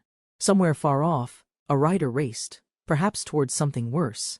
She trembled, the accusation unbearable. Her voice cracked beneath conviction. Denial clung to her. Her father couldn't be that man. The world tilted. He watched, unsure if her fear hid truth. Tension flared. Someone sensed it, an imbalance, unnatural and sharp. Eyes widened, instincts screamed. Something felt wrong. Not just a rumor or scheme, something far deeper was set in motion. Beyond the mountains, the city of Clausel stood proud and silent. It looked untouched, indifferent, yet beneath its stone walls whispers echoed louder than any passing wind. A carriage entered the gates. Wheels clattered against stone, drawing eyes. Citizens paused, uncertain. Doors creaked. Whatever came next, Clausel would no longer remain untouched by the storm. Boots echoed against stone. A man stepped forth, presence sharp, voice colder still. No words wasted. He brought with him a plan already in motion, impossible to stop. Armor gleamed, banners rose. The knights stood ready. A new era stirred beneath iron and silk. Power shifted silently. No declarations, just movements, precise, practiced, and absolute in purpose. He raised his voice not for conquest, but redemption. Clausel's fall was only a beginning for Liomai, he said, and those loyal replied without question. Their path was war. Their target was clear. The symbol of Clausel split in two, echoing a declaration of war. Eyes sharpened. Hearts hardened. The order was given to crush the house without mercy. Tension filled the imperial halls as both factions faced off. Words carried weight, but silence threatened more. Each side watched the other, awaiting judgment masked behind protocol and pride. Documents exchanged, accusations laid bare. The court held power now. As arguments closed, a verdict loomed. Outside, whispers spread among citizens. Inside, authority prepared to act by the law. He understood the outcome: transport to the imperial capital. Calm but resolved, he planned ahead. If condemned, appeal remained. The elder offered hope, but even that depended on what came next. The courtroom's air grew heavy. Observers watched closely. One man's expression showed quiet certainty, too calm. He was confident, armed with power and influence. Opposition already felt the weight of defeat. Night fell, yet thoughts lingered. Doubts crept in. His strength seemed unnatural. Was this justice or manipulation disguised as order? The trial felt like theater, with fates already decided. Far from the city, they sat by firelight, silent. She curled into her cloak, anxious. He stared into the flames, unsure. Could he stop it before everything collapsed? He stared at the flames, mind racing. Nobles couldn't be trusted. What could someone like him do? She stirred, offering unexpected warmth, not strategy, just honesty. That mattered more tonight. She softened her tone, inviting closeness. He nodded. They were no longer strangers. Morning promised urgency. Testimony wasn't enough. The truth needed proof. And proof didn't reveal itself willingly. They planned swiftly. Return, testify, expose the lie. But stories meant little without evidence. As stars dimmed, resolve sharpened. There wasn't time to hesitate. They would find the missing link. They traveled in silence, the world widening with each step. Mountains loomed, forests thickened. The path ahead was uncertain, but they pressed on, closer to the truth, closer to danger. Through narrow passes and dense woods, they navigated carefully. The city remained hidden behind terrain and time. He scanned every shadow. She kept pace, determined. Neither could afford to fail. They spotted the edge of Clausel beyond the trees. Relief stirred, but tension stayed. If nights were near, safety was not guaranteed. Still, they moved forward. It was time. A distant rustle turned to hoofbeats. Both froze. Shadows moved. Her hand gripped his arm tightly. He reached toward his side, no weapon, just fear and instinct. Someone was approaching. Through the leaves, armor glinted. A rider emerged, calm and composed. The knight greeted them with relief, smiling warmly. But trust didn't come easily, not with danger behind every word. The name echoed sharply: Viscount Givens. He stiffened. Could this be a trap? Yet the knight claimed Baron Clausel sent him. Suspicion brewed. Beside him, her eyes narrowed, watching carefully. Surrounded. The forest no longer felt safe. Knights circled them with quiet efficiency. No blades were drawn, but pressure closed in. He gripped the reins, unsure if this was rescue or capture. The lead knight spoke firmly. Protection, he claimed. An escape route. Orders from above. She looked to him, questioning. Trust was fragile here, but they had few options left. She asked him plainly, could he handle the risk? He nodded, eyes steady. Fear lingered, but resolve steadied his breath. Whatever happened now, they would face it together. No turning back. She remained cautious, eyeing the knight. He tried to stay friendly, but pressure lingered. They weren't ready to follow without clarity. Trust wasn't free, not with so much at stake. She raised her hand, revealing a pendant, sharp, angular, unfamiliar. Her eyes narrowed as she watched him react. This would test him. Their decision depended on what truth he revealed. He denied knowing it. But his face shifted just slightly. She noticed. He deflected calmly, but interest faded too quickly. Suspicion grew. Evidence in hand, they refused to be deceived again. She refused. The device would stay with them. Her voice was calm, but her stance firm. He blinked, taken aback. Control was slipping from his hands just slightly, but enough. She explained her plan. The guild could trace the item's origin. Her logic was sharp, unshaken. He scoffed, but concern flickered. This wasn't a token, it was a threat. He realized the implication. If traced, the source would face trial. Her gaze didn't waver. The device was more than proof, it was a test. One he might not pass. She smiled, but it wasn't warmth, it was clarity. The trap had been reversed. Whoever handed over that device had hoped to ruin them. Now they held the winning piece. The knights shifted uneasily. Tension sparked in silence. The request was made, again return the evidence. But her answer didn't change. He backed her without pause. Trust, once fragile, was solid. She called him out, calm and cold. They owed nothing. Not here, not now. Her grip on the device tightened. The knight faltered. Words failed him. Authority wasn't enough anymore. She closed the conversation. There was nothing more to say. Trust had its limits, and theirs had been crossed. Only one person beside her still held it. That was enough. They turned away. He followed her lead, silent but firm. She rejected protection from those who didn't understand their cause. The knight stood stunned, denied not by force but conviction. The knight's tone hardened. Courtesy vanished. A sword raised, blocking their path. They weren't being invited anymore. This was a command, and behind it fear, pressure, and a hidden desperation. She called his name. He stepped forward, calm but focused. This time, he would act. Her trust was clear. His role was decided. He wouldn't let her face it alone. Steel flashed. He deflected instinctively, countering swiftly. The knight reeled. Strength wasn't all in power, it was in timing, in resolve. The fight wasn't for glory, it was for her safety. The knight staggered back. She stepped forward, voice steady. His aggression had sealed his fate. Now they had more than suspicion. They had cause. And it was enough for court. She stepped forward, hand raised, magic flaring. Her voice carried no anger, only clarity. Gratitude first, then judgment. The air shifted. Power surged. She was no longer just a witness. The knight was struck mid-motion, thrown back by invisible force. Her magic shimmered in the aftermath. He had crossed the line. Now he faced the weight of consequence. Shouts rang out. "Holy magic!" Someone gasped. The knight writhed, stunned. They now had proof, strength, and leverage. She stood unwavering. The time for evasion was over. They would answer. He drew the wooden sword. It flared unnaturally, no ordinary weapon. Knights hesitated, then charged. The escape had begun, and this time, they wouldn't rely on permission, they would carve their path. Vines erupted, wild and unrelenting. The forest fought for them. Confusion broke among the knights. In the chaos they ran. Timing, instinct, and trust were all that mattered now. The order came loud and final: capture them alive. She leaned forward, holding tight as the horse galloped. Behind them, soldiers scrambled. Ahead lay only uncertainty and freedom, if they survived. Under moonlight, hooves thundered across the open plains. They fled with everything at stake.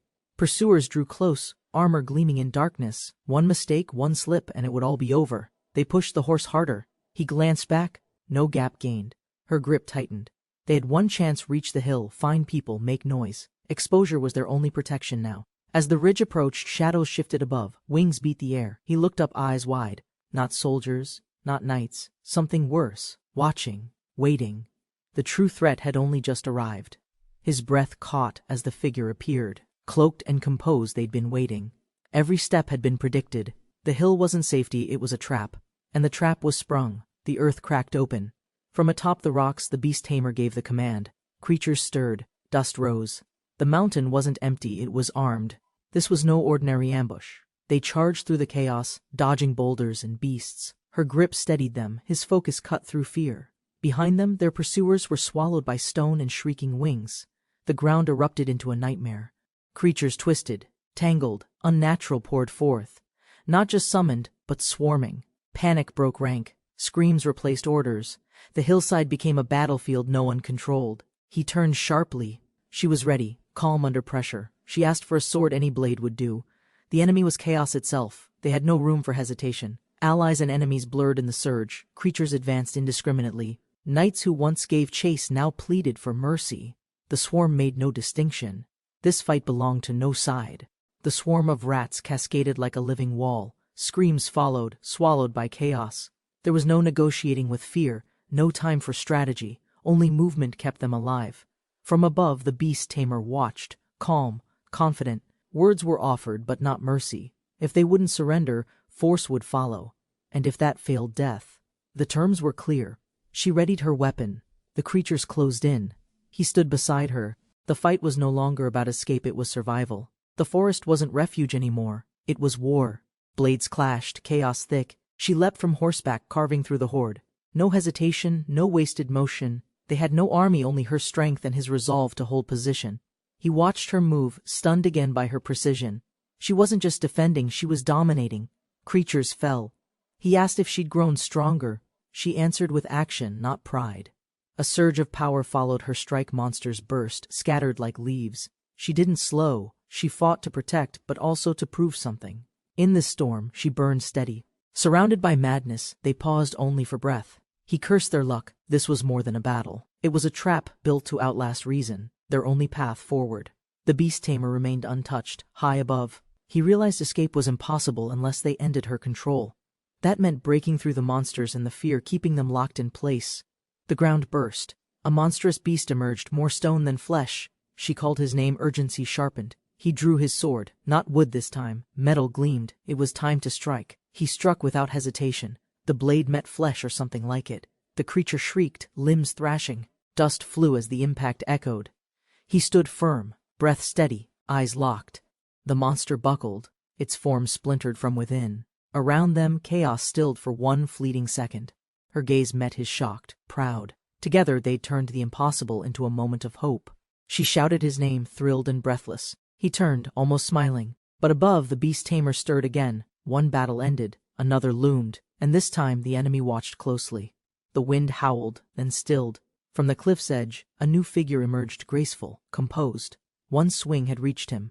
This wasn't just power. This was refined, dangerous intent. Long silver hair drifted as he stepped forward, serene as a storm's eye. He spoke calmly, acknowledging the strike. His gaze held weight. This wasn't a minion, it was a challenge. The boy's eyes widened. That face, he recognized it, but it made no sense. Confusion gripped his chest. The question surfaced before he could stop it. Why is he here? They pressed forward, eyes scanning the twisted terrain. Around them, creatures watched silently. His mind spun. Among all threats, one stood above the rest. Why was he here? From the cliff's edge, the silver-haired figure whispered a name, Yerk. His presence shifted the air. This wasn't coincidence. It was warning. He had arrived, and the game had changed. Yerkol, the beast tamer, perched high above, scanning the forest below. He was once a boss in the game, feared for his brutal magic. Now, reality confronted the reincarnated hero. Ren never expected to meet Yerkol this early. The academy arc hadn't even begun. Surrounded by beasts, Yerkol stood firm. Ren sensed chaos coming, an event not meant to happen yet. Yerkol's eyes held no mercy. Banished for killing his kin, he bore no regret. Ren clenched his fists, confused and tense. Why now, he thought. Their paths had violently crossed. Yerkol's arms were bound by a cursed seal, retribution for fratricide. With magic weakened, he relied on his staff. Ren recalled shattering it. Maybe that's why Yerkol hadn't unleashed full strength. Thousands of monsters surged forward, shaking the valley. Ren suspected a deal had been made. Yerkol's price, knowledge to lift the seal. As dust rose, he prepared for impossible odds. Reinforcements arrived. Len called out from horseback, assessing the situation. "Can you beat him?" she asked. Ren hesitated. If she had to change tactics, it meant Yerkol was still lethal. From afar, Yerkol observed silently. T-rank monsters stirred behind him. Victory seemed unlikely. Ren evaluated the odds. The chief Wolven alone could overwhelm them. Despair clawed at his thoughts. Len gasped for breath, yet smiled. "I'm glad you admitted that," she said. Her grip steadied. A light formed around her. Ren turned, confused. "Len?" he asked cautiously. She raised her staff. Power burst forth. "I'm the Saintess of White," she declared. Radiance enveloped them both. Ren stared, speechless, as her light carried them into the fight. Radiant energy surged around Ren as Len's magic awakened. His body responded instinctively, light wrapped him in layers of power. The battlefield trembled. Everything slowed. The monsters felt it too. A brilliant wave erupted from their position. Yerkol turned, alert. Magic collided with tension in the air. Ren emerged transformed. The army hesitated. Their advantage began to visibly crack. A protective dome sealed the area, lines of light cutting through darkness. Ren stood shielded, empowered, unmoved. Surrounded by enemies, he was no longer vulnerable. He had become the center. The horde surged forward again, filling every gap. But something had changed. Their charge no longer had the same weight. In the center, Ren and Len stood, undeterred, glowing. Yerkol's eyes narrowed. He recognized the energy. Sacred magic long forbidden was real before him. The swarm faltered. Ren and Len remained still, blades and hearts aligned, breath sharp, unshaken by fear. From the shadows, a monstrous beast charged. Flame tore through the air like a lance. Len held steady. Ren braced beside her. Light clashed with fire. A wall shattered. Flames crashed around them. The horse reared but held fast. Len raised her staff again, shielding them mid-charge. Ren stayed close, blade drawn, eyes locked on the burning monster ahead. The heat pressed down. Len pushed through it, straining. Her magic rippled like a shield, fighting back the blaze. A single opening appeared. She aimed her final strike carefully. In a flash, the beast was hit. Its breath faltered. Ren struck without hesitation. Together, they broke through, galloping past fire and rubble, a path opening where none had existed. The monster roared and fell, pierced clean through. Chaos exploded. The swarm panicked in the firestorm. Ren's eyes narrowed, focus sharpened. With her at his side, retreat wasn't an option. The battlefield ignited in light and heat. Len's resolve surged. She wouldn't back down. Not now. Their powers synchronized. Together, they charged, pushing toward the one who waited ahead. Yerkol watched from the cliff. Flames parted as the two approached. Between them and the dark summoner, the final clash loomed. No words, just purpose. They rode into reckoning. Yerkol stepped forward, cloak rising in the heated winds. Magic flared around him. He would end it with his own hands. No tricks, no summons, just raw, unshackled power. Ren and Len charged, wind at their backs, eyes locked on the summit. Flames curled around them. The final clash was no longer a distant threat. It was now. Eyes met across the battlefield. No fear, no hesitation. Only resolve. The storm between them stilled for a breath. The next second would define everything they'd fought for. Ren and Len struck together, their blade glowing with force. The attack split the air cleanly. Their aim was precise. It wasn't just power, it was unity, sharpened by trust. Yerkol responded swiftly, commanding a flying beast as shield. The creature soared into the path of the strike. A collision followed. Ren's eyes widened. The battle just took a turn. The beast's jaw clamped onto Ren's side. Blood sprayed as Len swung again. The horse reared. Ren gritted his teeth. Even wounded, he wouldn't stop. They still had a chance. The beast's death thrash flung Len from the saddle. Ren lunged too late. She fell hard. The horse bucked wildly. Blades scattered. The battlefield began to tilt toward chaos. Ren landed, sword ready, shielding Len as enemies surged forward. Bloodied, he pushed through. Every strike was desperate. Above, Yerkol raised his hand. The ground below them began to quake. The cliff shattered in a single motion. Boulders flew skyward. Yerkol's eyes gleamed coldly. Power boiled in his palm. This was no longer a battle. It had become judgment. Smoke blanketed the valley. Fires crackled under moonlight. The clash had ended, leaving silence in its place. Mountains stood as witnesses to the destruction. Victory came at a heavy cost. The field lay littered with fallen beasts. A lone horse emerged, dragging through ash and soot. Ren carried Len through the carnage. Her breaths were shallow, her strength nearly gone. He held her close, steadying her. The light had protected them, but not without consequence. Her body was too fragile. Behind them, the enemy stirred again. Yerkol still stood. Yerkol staggered. His body, once unyielding, began to crumble. Blackened skin peeled away. Ren watched in disbelief. This wasn't defeat. It was transformation. Something unnatural was taking its place. Yerkol raised his hand, glancing at the corruption spreading across his fingers. His expression twisted. A chuckle escaped low at first, then louder. Fire reflected in his eyes, no longer human. Laughter erupted, sharp and frenzied. Yerkol stood tall amidst the smoke, consumed by madness or revelation. The battle wasn't over.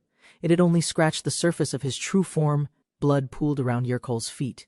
He stared at his own hand, numb, trembling. After all the time, all the death he'd sought, the seal had undone him. He couldn't kill. He sank to his knees. Across the field, Ren held Len tightly. Yerkel's breath slowed. Was this defeat? Or was this just the first layer of something worse breaking loose? His eyes widened. A familiar thrill returned, not from strength but from watching others weaken. Pain twisted into pleasure. Even broken, his hunger remained. The ecstasy of suffering would drive him on. Ren stood firm, shielding Len. Yerkel's twisted words meant nothing. The battle was about survival, not indulgence. But the enemy's eyes gleamed with a hunger that wasn't yet satisfied. Yerkel summoned a beast feral, unstable. Stones rose around him. His voice echoed, naming it Mana Eater. Power coiled around his broken frame. The seal was gone, but madness replaced control. A new ritual began. Yerkel extended his arm, offering it to the beast. Veins glowed crimson. The creature lunged forward. Yerkel smiled wide. This was not resurrection. This was transformation. Yerkel's eyes gleamed with madness. He raised his arm, offering it fully to the creature. Flesh and seal alike devoured. Pain twisted his face, but he welcomed it as release. Blood sprayed. Chains clattered. The beast tore through his limb without hesitation. Yerkel laughed manically. What was lost in body he gained in freedom. Madness became his anchor, not his ruin. The creature writhed, bloated with power. Yerkel screamed in agony and triumph. Flames danced around him. Pain surged through every nerve. But he endured because this was the form he'd chosen. Chains burst from Yerkel's chest, clawing skyward. His expression twisted as the seal refused to break. Blood poured, power flared still, resistance clung to his soul. His sacrifice wasn't enough. His thoughts raced. Was his arm not sufficient? The seal held, veins blackened, body cracked. Yet he stood tall, murmuring defiance. If this was the end, he would face it. The chains tightened, snapping bone. Yerkel collapsed to one knee, barely conscious. Below, the mana beast shifted. Something was still growing uglier, darker. His ritual failed, but the monster had awakened. The potion shattered in Ren's grip, burning through his skin. Roots erupted from Yerkel's body, consuming him from within. The transformation continued. The pain didn't stop him, it fueled him. The mana beast screamed, writhing in agony. Ren stumbled but kept moving. His sword ignited with resolve. Behind him, the corrupted mass pulsed alive, monstrous and far from finished. Yerkel's body merged with the tree-like tendrils. His voice trembled. He could still feel, still breathe. But now, only one command repeated in his mind: find them and kill them. The monstrous beast took flight, shadowing the earth below. Ren ran forward without hesitation, sword drawn. His breath steadied. The ground quaked beneath him. This would be his final charge. Winds tore past him as the beast descended. Its mouth opened, black mist spilling like smoke. Ren tightened his grip. The clash couldn't be avoided. It was already too close. Fangs roared downward. Ren leapt, blade rising mid-air. The strike landed, but the recoil sent him flying. Dust exploded outward. He gritted his teeth, still alive. But the fight wasn't over. The beast's tail smashed Ren mid-air. He crashed into the cliffside, gasping. Dust and stones scattered. Below, the creature twisted with violent speed, already closing the distance for another strike. Ren rolled, barely avoiding the follow-up. The monster's movements were wild yet precise. Every slash carved the land. The earth itself groaned under its weight. Ren couldn't afford another mistake. He dropped low, shielding himself. The tail came again, brutal and sweeping. He deflected it with a partial block, feet dragging through stone. The beast circled, unrelenting. It wanted blood. Ren crashed hard. His body tumbled through dirt and stone. He winced, coughing blood. This strength, it wasn't Yerkel's. It was something new, feral, rising beyond anything he remembered. The twisted tree loomed behind them. Ren stared in disbelief. Yerkel's power had changed. The beast wasn't just dangerous anymore, it was evolving. The Mana Eater had surpassed B rank, maybe higher. The monster roared, wings spread wide. Dust scattered. Ren pulled himself up, sword trembling. Every instinct told him to run, but he couldn't. If he did, no one else would stand. Len approached, weak but moving. The beast's attention shifted. Wind roared as it launched forward. Ren sprinted, intercepting its path. He was too slow. The strike landed hard. Ren hit the ground, coughing violently. His ribs cracked. Len watched, breathless. The creature loomed over them both. She whispered his name, fear returning, but she didn't step back. From his throne of twisted roots, Yerkel laughed. His body barely held shape, but his pleasure was complete. Watching them suffer, this was the purpose he had always known. Len collapsed, barely conscious. Yerkel, overwhelmed by sensation, watched from afar as his body quaked. In the center of it all, a light began to shimmer, gentle, not destructive. Len's magic awakened. Her hand reached toward Ren, releasing energy that wrapped around them both.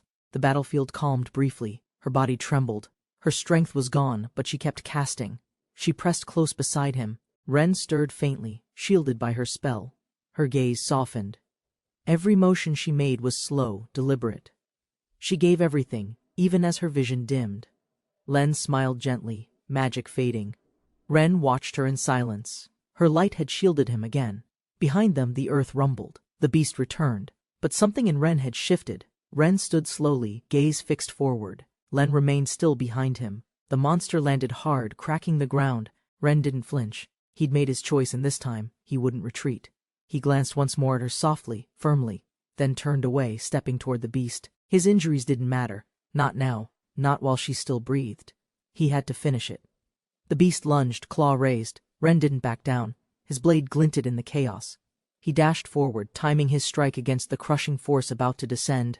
Steel met shadow. Ren's sword swept upward in a clean arc. Momentum surged through his arms. The monster's blow missed by inches. Dust exploded around them both. Ren planted his feet, teeth clenched. He pushed harder, driving the blade deep. Sparks flew. The ground cracked beneath them. He wasn't holding back, he was going all in. Ren roared and pushed forward, blade flashing with momentum. The beast crashed downward, its claws striking hard. The land shattered again, but Ren was still standing. He refused to fall. Power burst between them, a blinding flash erupting from the clash. The monster reeled back in pain. Ren's body trembled. 1 step closer, 1 second longer, and it might have ended. The creature staggered, but not broken. Its rage intensified. One massive claw raised again. Ren's weapon slipped, torn from his grasp by sheer force. Now, unarmed, he faced the next strike. The beast landed hard, shaking the ground. Ren's sword lay just ahead. He reached out, breath ragged. The monster crept closer. Time slowed. His fingers brushed the hilt once more. He staggered, collapsing beside Len. Her body was limp. His strength was gone. The monster growled, but then light pulsed from her wrist. A faint glow, her magic was still with him. Ren opened his eyes. Her bracelet shimmered. Energy flowed into his arm. It wasn't just a charm, it was a final gift. His hand steadied. Something was still left to fight. Ren's vision warped. Symbols flared across his senses. Something new awakened within him, an unknown power. His blade transformed. A demon sword bound to his will had just been born. The beast charged, claws tearing the air. Ren stepped forward, arm raised. Magic surged through his veins. He didn't hesitate. If this power could shield her, he would use all of it. The sword reacted, answering his resolve. A pulse of energy burst upward. Ren stood firm between Len and death. The monster closed in. He didn't flinch. He had made his vow. Ren lifted the sword high. Power surged from the blade, piercing the sky in a column of light. He poured everything into it, pain, fear, and unshakable determination. The light blinded even Yerkol. The monster hesitated just long enough. Ren's eyes burned with purpose. He swung. The strike tore forward, a line of energy cleaving directly toward the beast. Steel met flesh. The monster's chest split open, light ripping through it. Its roar became a shriek. The energy swirled violently around the wound. The killing blow had begun. The beast's body cracked apart, overwhelmed by the energy. Its wings shredded midair. Light tore through muscle and bone. The battlefield trembled as the demon's form unraveled in the blast. Flames and shadow disintegrated. The creature thrashed violently, trying to hold shape, but it was too late. Its body dissolved into glimmering fragments. The killing blow had reached its heart. From the tangled roots above, Yerkol watched wide-eyed. His voice failed him. What he witnessed defied logic. The beast was vanishing, its destruction absolute. Something he believed impossible was now real. The explosion reached its peak. Energy spiraled into the sky, cracking the air. Mountains echoed with its force. What began as a single swing now threatened to reshape the battlefield. A massive beam erupted upward, piercing the clouds. Trees bent, valleys shook. It wasn't just an attack, it was a declaration. Power born not of vengeance, but of unbreakable will. The light towered endlessly, swallowing shadow. From miles away, the blast remained visible. In its core, Ren stood motionless, arms still raised. The final blow had been delivered. Ren's expression shifted. This power wasn't from the sword alone, it was responding to something deeper. It encircled them both, quiet and vast. The moment was suspended between ruin and grace. Together they floated in the storm of light, untouched at its center. The battlefield had faded. Only the unknown remained, an awakening that surpassed any magic either of them knew. Dawn broke gently over the empire. The sky softened, casting light on stone towers. Days had passed since the battle. Calm returned, But whispers in the capital stirred unrest again. Inside noble chambers, morning routines resumed. But behind yawns and tea, tension lingered. Baron Klausel was being moved. News spread fast. Not everyone believed the trial's outcome had been genuine. Crowds gathered. Processions marched through tight alleys. Soldiers flanked nobles on horseback. Above them, silent eyes watched from balconies. A judgment rendered, but justice still felt far from resolved. Baron Klausel led the march with solemn grace, flanked by banners and guards, his posture firm, his expression unreadable. The streets parted for him, but his mind was elsewhere. Behind him, noblemen whispered. The transfer was only a step. Power now shifted hands quietly. The royalist faction would seize control, but not without subtle motives guiding the move. The Viscount spoke calmly, his eyes cold with calculation. Len Ashton wasn't just a knight to him, he was leverage, a link to a family that could sway the future. The Viscount's tone hardened. Though Len was important, a larger issue loomed: the forest incident. The light from the mountains wasn't coincidence. Power had awakened, and it disrupted their plans. He gave quiet orders. Scouts had been dispatched. The perpetrators, Ren and Len, were likely still alive. What happened in the forest would soon surface, and it had to be controlled. As the convoy reached the Imperial Gate, tension mounted. Soldiers marched in step, but unease followed. Behind them, far off on the horizon, light still lingered in the sky. Tension gripped the square as a figure on horseback emerged. Soldiers turned, whispers spread. Light framed her silhouette. It was unmistakable. Licia had returned. Alive, composed. Eyes locked forward. Gasps rose from the gathered crowd. She rode past stunned expressions. Among them, old allies froze in disbelief. Even her presence now seemed changed, stronger, like the storm she survived. Ren rode beside her, silent but steady. Orders rang out, but Licia gave no pause. There was still more to be said, but not yet, not here, not now. Ren leaned into Licia's shoulder, exhausted. She steadied him without a word. In the distance, the Viscount watched them. This meeting wasn't over, it was just beginning. Licia confronted Viscount Givens. Her words were cold, sharp. She refused courtesy, no masks, no compromise. He had power, but not her respect. And she made that perfectly clear. The Viscount smiled, but his eyes hardened. Her defiance stirred something deeper. In his mind, another play began. This wasn't just about Len or Licia now, it was about lineage. Licia stood tall, but her strength was fading. The Viscount noticed. He saw past her words to her exhaustion. She had endured much and now used that weight as leverage. She raised the crystal evidence from the battlefield. The artifact shimmered with stored magic. It belonged to Yerkol. She knew it. And now, so did the man who'd tried to hide it. The Viscount's grin twitched. Licia's accusations struck clean. Around them, guards tensed. Ren backed her in silence. This wasn't just confrontation. It was the start of exposure, one step toward justice. The Viscount scoffed at the evidence. A single tool meant nothing to him. Licia's words held weight, but the courtroom of the street was not yet strong enough. She pressed on, revealing they were attacked by one of his knights. Ren confirmed it, the tension sharpened. But the knight's denial came swiftly, loyal to the chain of command. The Viscount's smile returned, smug and unyielding, a staged trap. He turned defense into doubt. Yet Licia's calm didn't break. The truth would surface, but not by his terms. Tension gripped the circle of riders. A knight spoke up, pressing to reevaluate, but the Viscount dismissed him with authority. The conversation shifted, yet something in the air began to change. Ren stepped forward. His gaze cut through the fog of deflection. Everyone stilled. He made a demand, wordless but commanding. The knight across from him froze, sensing judgment near. No one else moved. All eyes turned. Ren's presence alone demanded compliance. His hand extended, unyielding, direct. Truth hung between them like steel. The accused could no longer remain hidden. The group traveled across the plains, silent tension among them. Amid the wind and hoofbeats, purpose held firm. Ren and Licia knew this confrontation would determine more than just guilt. Ren steadied himself. Beside him, Licia moved with precision, her voice, her stance undeniable. The knight was cornered. Her eyes found the wound, the final thread of evidence they needed. The knight panicked. Orders flew. Pressure mounted. The Viscount's expression darkened, calculating. But it was too late. All eyes were watching now, and the truth was no longer his to bury. The knight hesitated. Pressure mounted. His superior barked a brutal ultimatum. The gathered crowd leaned forward. One man's silence now held the weight of an entire conspiracy waiting to unravel. Slowly, the knight peeled off his gauntlet. The wound beneath was undeniable, deep, sacred, and old. The mark pulsed with truth, and the whispers in the crowd began to stir. A healer stepped forward, confirming the scar's nature. Sacred magic. Sword cuts. The evidence aligned with Lycia's claim. Eyes turned to the Viscount. The silence that followed was damning. Exposed and cornered, the knight faltered. The Viscount erupted, deflecting with outrage. His booming voice veiled desperation. Yet the tide had turned. Every eye now saw through his crumbling facade. He invoked imperial law, retreating behind procedure. He mocked justice, but the gathered crowd no longer listened with faith. Even the guards around him began to question their silence. With a bitter smile, the Viscount declared the matter closed. But his voice cracked, his figure withdrew, and as he turned away, truth stood firm, unyielding behind Ren and Lycia. The knight's wounds silenced the crowd. The Viscount, cornered, twisted the truth into performance. His command echoed, "Transfer the Baron, close the case."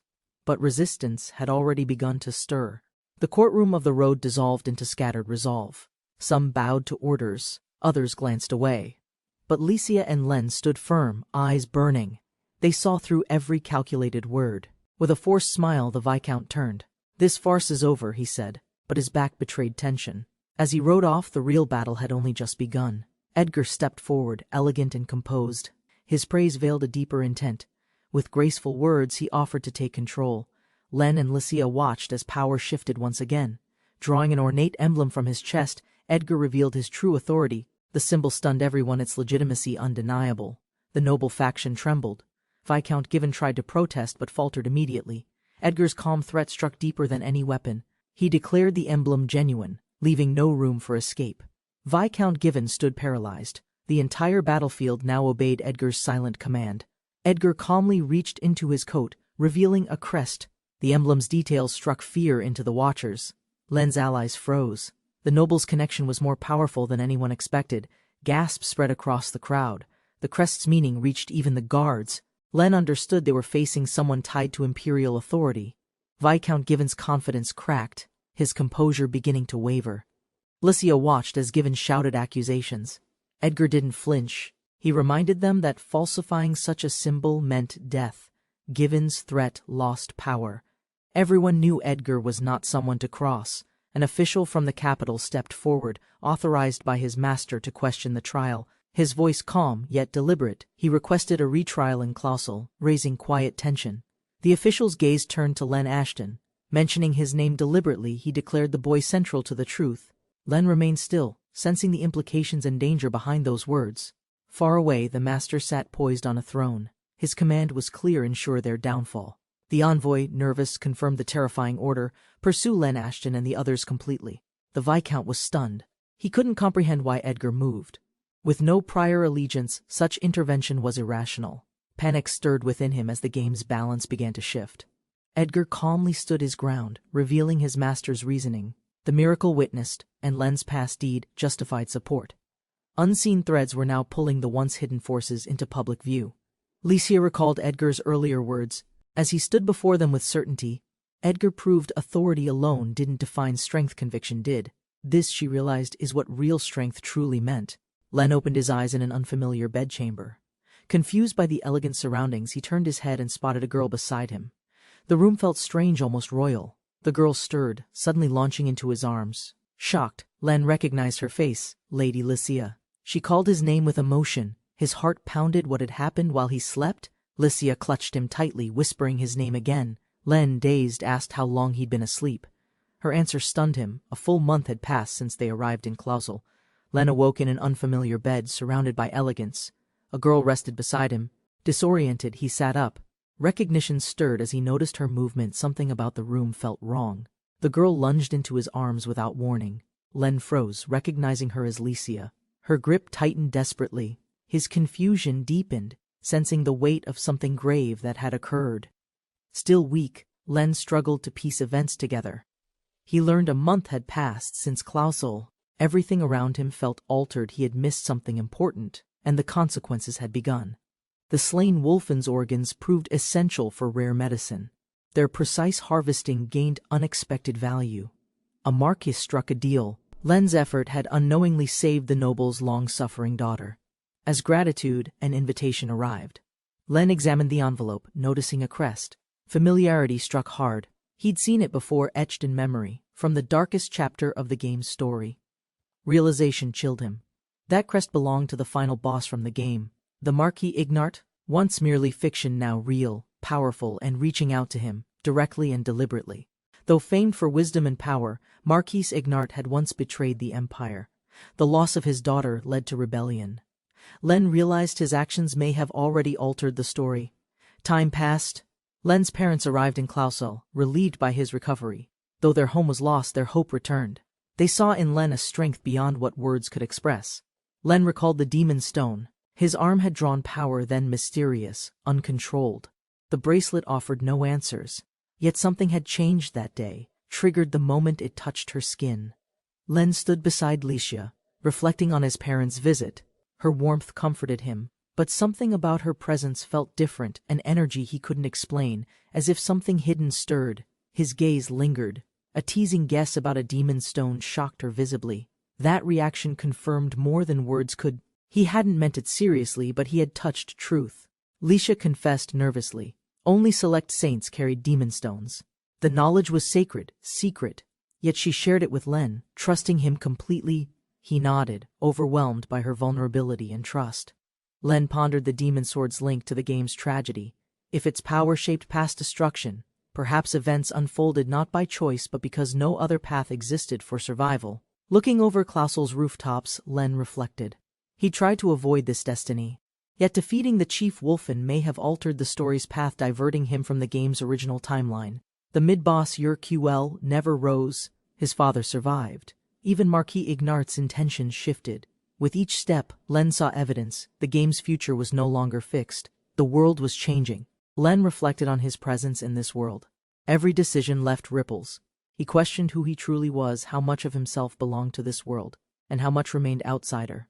Licia stepped closer. Without hesitation, she affirmed him not as a game piece nor a stranger, but as Len. In her eyes, he was real, trusted, and deeply irreplaceable. Overwhelmed by her words, Len softened. The girl he once feared now gave him clarity. Beneath Klausel's sky, he smiled not as a player, but as someone truly living this life. Above the continent, strange flashes lit the skies. Rumors stirred, some called it divine wrath. Others claimed heroic power.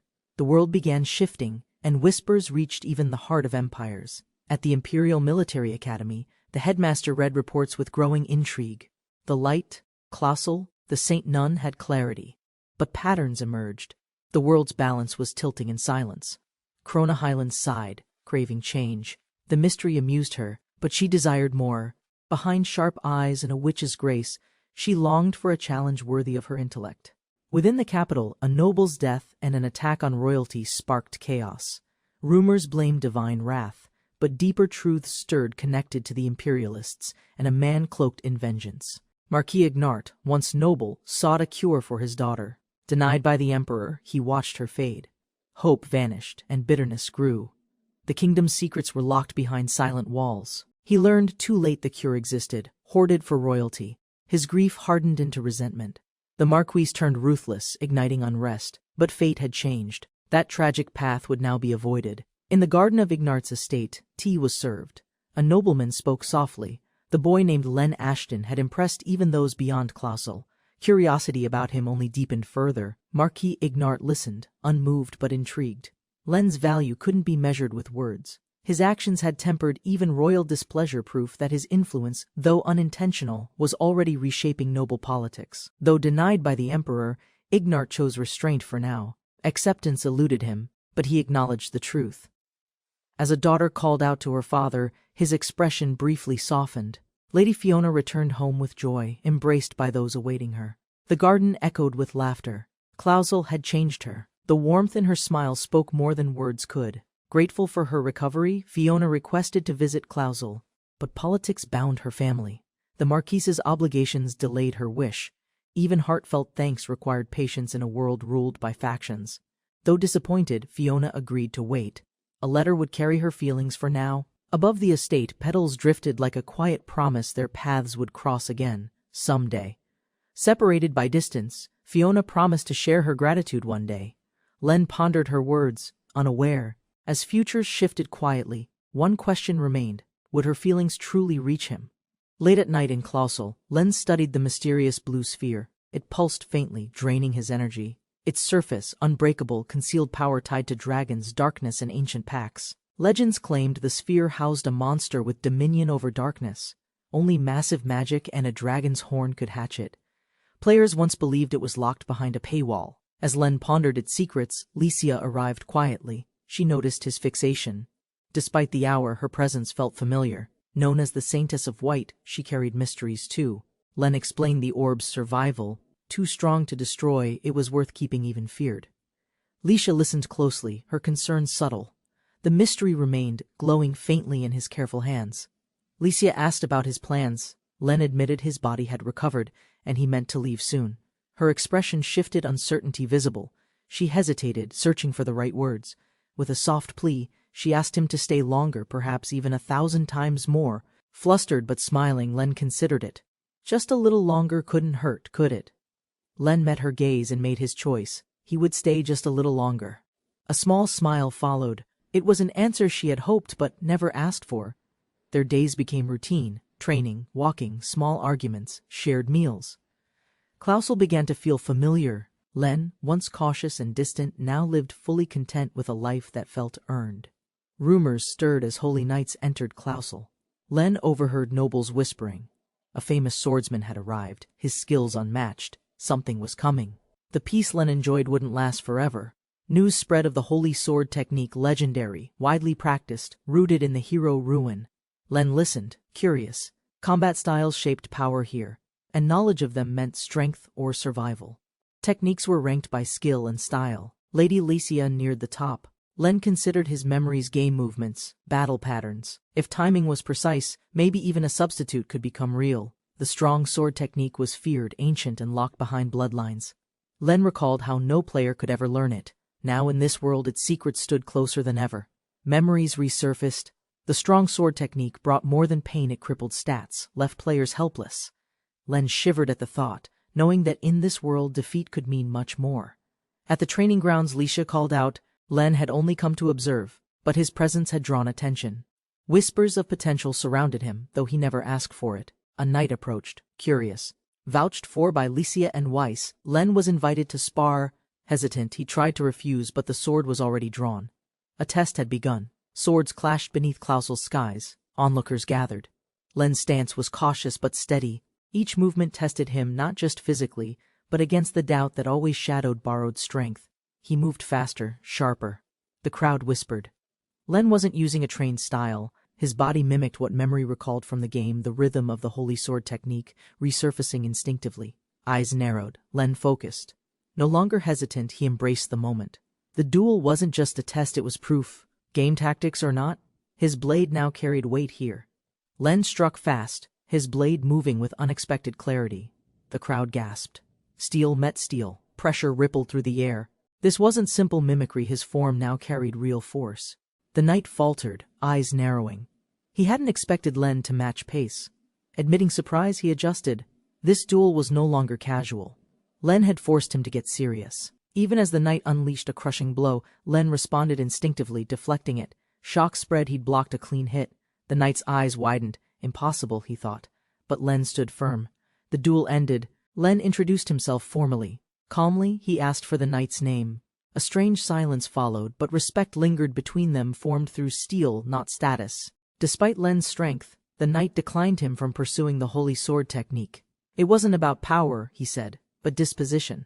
Len's instincts, shaped by another style, worked against it. Len accepted the assessment without protest. Instead, he asked to learn the basics. The knight agreed. Though not suited for that one path, Len had earned something far more valuable: recognition. The knight concluded Len's talent aligned with another sword style. He'd noticed it during their exchange. Strength wasn't lacking, just compatibility. Sometimes, recognition came in forms that didn't match expectation. Later that evening, light conversation filled the room. Len reflected on the lesson while Licia was teased for her mood. They shared warmth, easing into familiarity that needed no ceremony. Licia, frustrated yet honest, admitted how deeply she'd observed Len. His every move, his swordplay, even his habits, studied not to judge, but because she genuinely cared. And Len listened. Licia spoke of her habits, how early training had shaped her. Though flawed, they were hers. Changing meant erasing what she'd built, and she wasn't ready to abandon that identity. She acknowledged Len's concern but held her resolve. There were countless paths in swordsmanship. The holy sword technique wasn't her only option. Something better suited to her might still await. With quiet confidence, she expressed her wish to discover her own style, her own future. Not to replace what her father taught, but to stand proudly beside it, her own way. Licia admitted her struggle with changing habits. Len listened, realizing her growth wasn't scripted like the game. She questioned if she should start over. He saw her as someone real. Smiling under the stars, they spoke as equals. Len promised to help her find the right path. No longer bound by fate, they would shape their future together, with choice. Under the moonlit sky, Fiona clutched her pendant, determined. Each step across the rugged terrain echoed her will. Her goal wasn't just to move, it was to walk on her own. Despite exhaustion, Fiona pushed her limits. Her body trembled, but she refused to stop. Her maid supported her gently, concerned. Others urged caution, but Fiona's pride refused to yield. Collapsed but not defeated, Fiona begged for a little more time. Years of confinement haunted her. This struggle wasn't just training, it was freedom. She swore to stop only at her limit. Fiona's goal was clear. She wished to thank Len face to face, standing proudly on her own strength. Years of pain had taught her one thing: he had given her peace. Her efforts, though small, were noticed. From a distant window her father watched. Breathless but proud, Fiona smiled faintly. For once her strength wasn't imagined, it was real and visible. Her father approached with praise and a sealed letter.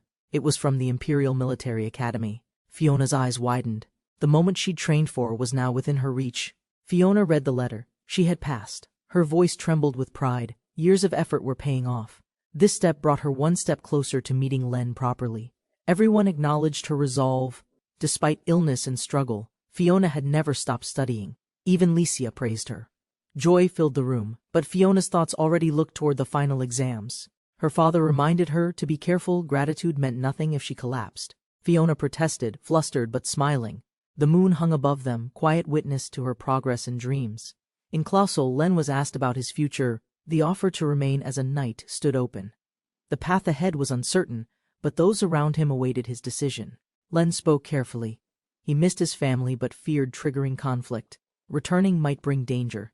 If staying in Clausel kept others safe, then he would remain for now at least. Unknown to Len, his father had already chosen this path for him. The decision wasn't just political, it was personal. Protecting Len meant giving him a future with fewer regrets. Len was given time to rest in Clausel. No decisions were rushed. Still, he hoped to face problems on his own, no longer just the son of a knight. But strength alone wasn't enough. He needed to become someone impossible to ignore. Not through titles or marriage, but through power. A new path was proposed: become the Sword King. The Sword King, an unmatched warrior, one of the five. Len stood stunned. To challenge that title meant stepping beyond politics, beyond bloodlines. True strength, recognized by all, stood alone. Len recalled the Sword Kings from the game, untouchable figures. Challenging one wasn't just difficult, it bordered on impossible. Still, the offer to grow stronger alongside Licia remained within reach. Unwilling to accept support without contribution, Len asked how he could help. The answer was simple: continue the work he once did in the village, protect others, hunt monsters. A new mission was laid out. Len would investigate local monsters, report damages, and exterminate when necessary. It wasn't just busy work. The region's safety and his future would depend on it. Len arrived in the bustling city, tasked with monster suppression. He was free to accept quests from the Adventurers Guild. Determined, he set out to begin that new chapter. Inside the guild, chatter paused as he entered. Warriors glanced curiously at the boy. Len approached the counter, composed. He requested to register, quiet but firm in purpose. The receptionist hesitated but accepted. Len paid the fee, asserting his approval from Clausel's mansion. Though young, his confidence and ease with protocol hinted at experience beyond his appearance. Len received his guild card, already aware of the rules. He quoted them easily, revealing his research. Even the staff noted how prepared he was. Nothing about this felt like chance. He approached the quest board. Most listings were minor, with few D-rank threats nearby. Clausel remained relatively peaceful, but Len wasn't after glory. He wanted a starting point to grow. Two adventurers noticed him. They'd heard of his past, how he'd humbled a noble.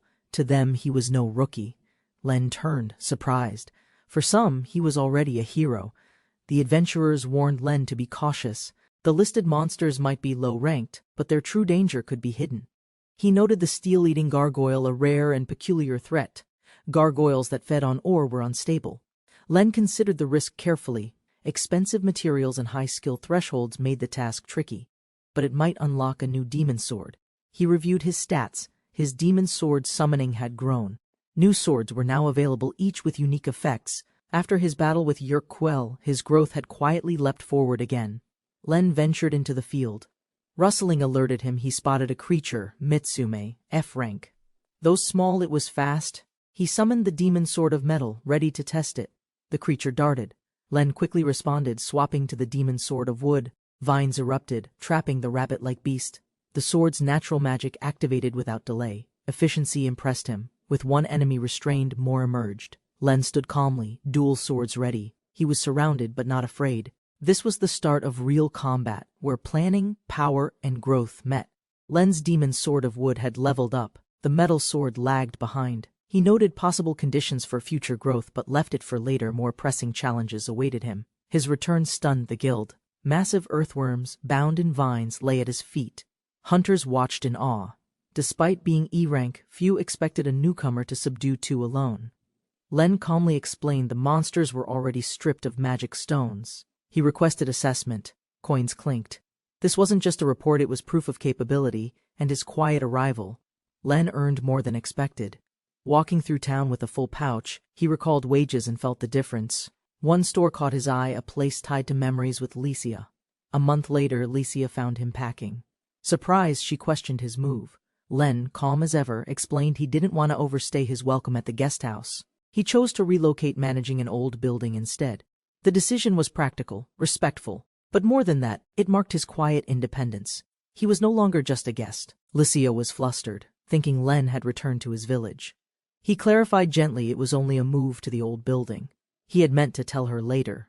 A maid arrived with a package bearing a store's seal. Len confirmed the delivery and turned to Licia. It was a gift, something chosen specifically for her. He opened the box carefully, offering it to her. Licia's eyes widened with surprise. A soft silence lingered. The gesture was unexpected, but her heart understood its meaning. Len held out the gift, a simple, elegant dress. He had bought it on the first day he earned money. His voice was steady, but the gesture meant everything. Licia admired the dress with wide eyes. She touched the fabric delicately, whispering that it was cute. Len offered to replace it if needed, unsure how she truly felt. Tears welled in Licia's eyes. She hugged the dress tightly and refused to return it. It wasn't just clothing, it was proof that someone had thought of her sincerely. Len watched her reaction and smiled softly. She clutched the dress tightly. His quiet hope had reached her. She couldn't hide her feelings but refused to return the gift. Flustered, Licia struggled to explain. It wasn't just the gift. So much had happened at once. She wasn't ready. Yet her trembling voice betrayed how deeply it moved her. Two beast-like warriors lunged at the swordsman. He gritted his teeth, sensing the odds were off. According to intel, there should have been only one. Still, he refused to retreat. Dodging claws and blades, he narrowly escaped a strike that shattered stone. His mind raced. This wasn't normal. Breathing heavy, he realized retreat wasn't safe. Civilians were within reach. Determined, he planted his feet. If I run, they'll die. His sword gleamed. The enemy roared and charged, but so did he, ready to gamble everything on one decisive blow. The swordsman dodged upward, twisting midair. Steel met claw, pushing back the beast. He couldn't delay. This wasn't about winning, it was about protecting the weak before someone else fell. He whispered, "Sorry," then charged. These monsters weren't just threats, they were destroyers. Letting them roam would mean disaster. His blade glowed with resolve, slashing into the armored fiend's defense. Leaping high, he spun with deadly focus. His sword crashed down like lightning, splitting scale and stone alike. The dragon reeled, the battlefield shaking. He had finally broken its guard. The beast staggered, clutching its wounded chest. The swordsman's strike had landed deep, but something pulsed. Energy gathered. His instincts screamed. This wasn't over. The creature was preparing a final attack. A brilliant light surged from his blade. He hadn't triggered it. The weapon reacted on its own. Text hovered, level 1. A new power? A new demon sword had awakened. Surrounded by magical chains, the enemy writhed in fury. With one final cry, it was launched skyward, shattered, defeated. The swordsman stood still, breathing hard. This fight had changed everything forever. The creature lunged again, but a barrier formed midair. The swordsman stood unmoved. A dome shimmered around him, crackling with power. The sword now protected, not just destroyed. He stared at the blade, realization dawning. "This is," he whispered, eyes wide. Etchings glowed along its length. It wasn't a weapon of conquest, it was the demon sword of shields. With steady breath and renewed resolve, he advanced. The monster paused, sensing the shift. The swordsman now wielded a force meant not to dominate, but to defend all behind him. The battlefield lay still, split by a massive gorge. Smoke drifted skyward. Distant observers arrived too late. All they could do was stare speechless at the scale of destruction. They stepped forward, stunned, bodies tensed. The armored beast lay defeated. Amid the fading mist stood a single figure, blade lowered, breath ragged. The impossible had been made real. One whispered, "Mr. Hero." Another shouted, "You?" The swordsman said nothing, eyes forward. Blood trailed his face, but he stood unshaken. He had done what no one else could. Panic turned to awe as the crowd approached the city gates. 2 fallen steel-eating gargoyles lay motionless. Rumors spread quickly. Who could have slain such monsters so cleanly and so fast? Among knights and nobles, recognition spread. The young warrior's actions echoed louder than titles. Though others claimed partial credit, all knew the truth. The hero's blade had ended the threat. Later, he reviewed his gains alone. Power surged in his sword, enhanced, but not without cost. Magic drained fast. Still, the weapon grew stronger, quietly evolving with each hard-fought victory. He clenched his fist, quietly reflecting. The battle left him scarred, but he felt different now, stronger. Each wound, a mark of growth. His journey forward had truly begun. Returning to the city, he was met with curious stares. Concerned faces greeted him. He hadn't realized how visible his injuries were. His presence stirred more than just questions. Night fell. He sat beside her, quiet and uncertain. She treated him gently, not with anger, but care.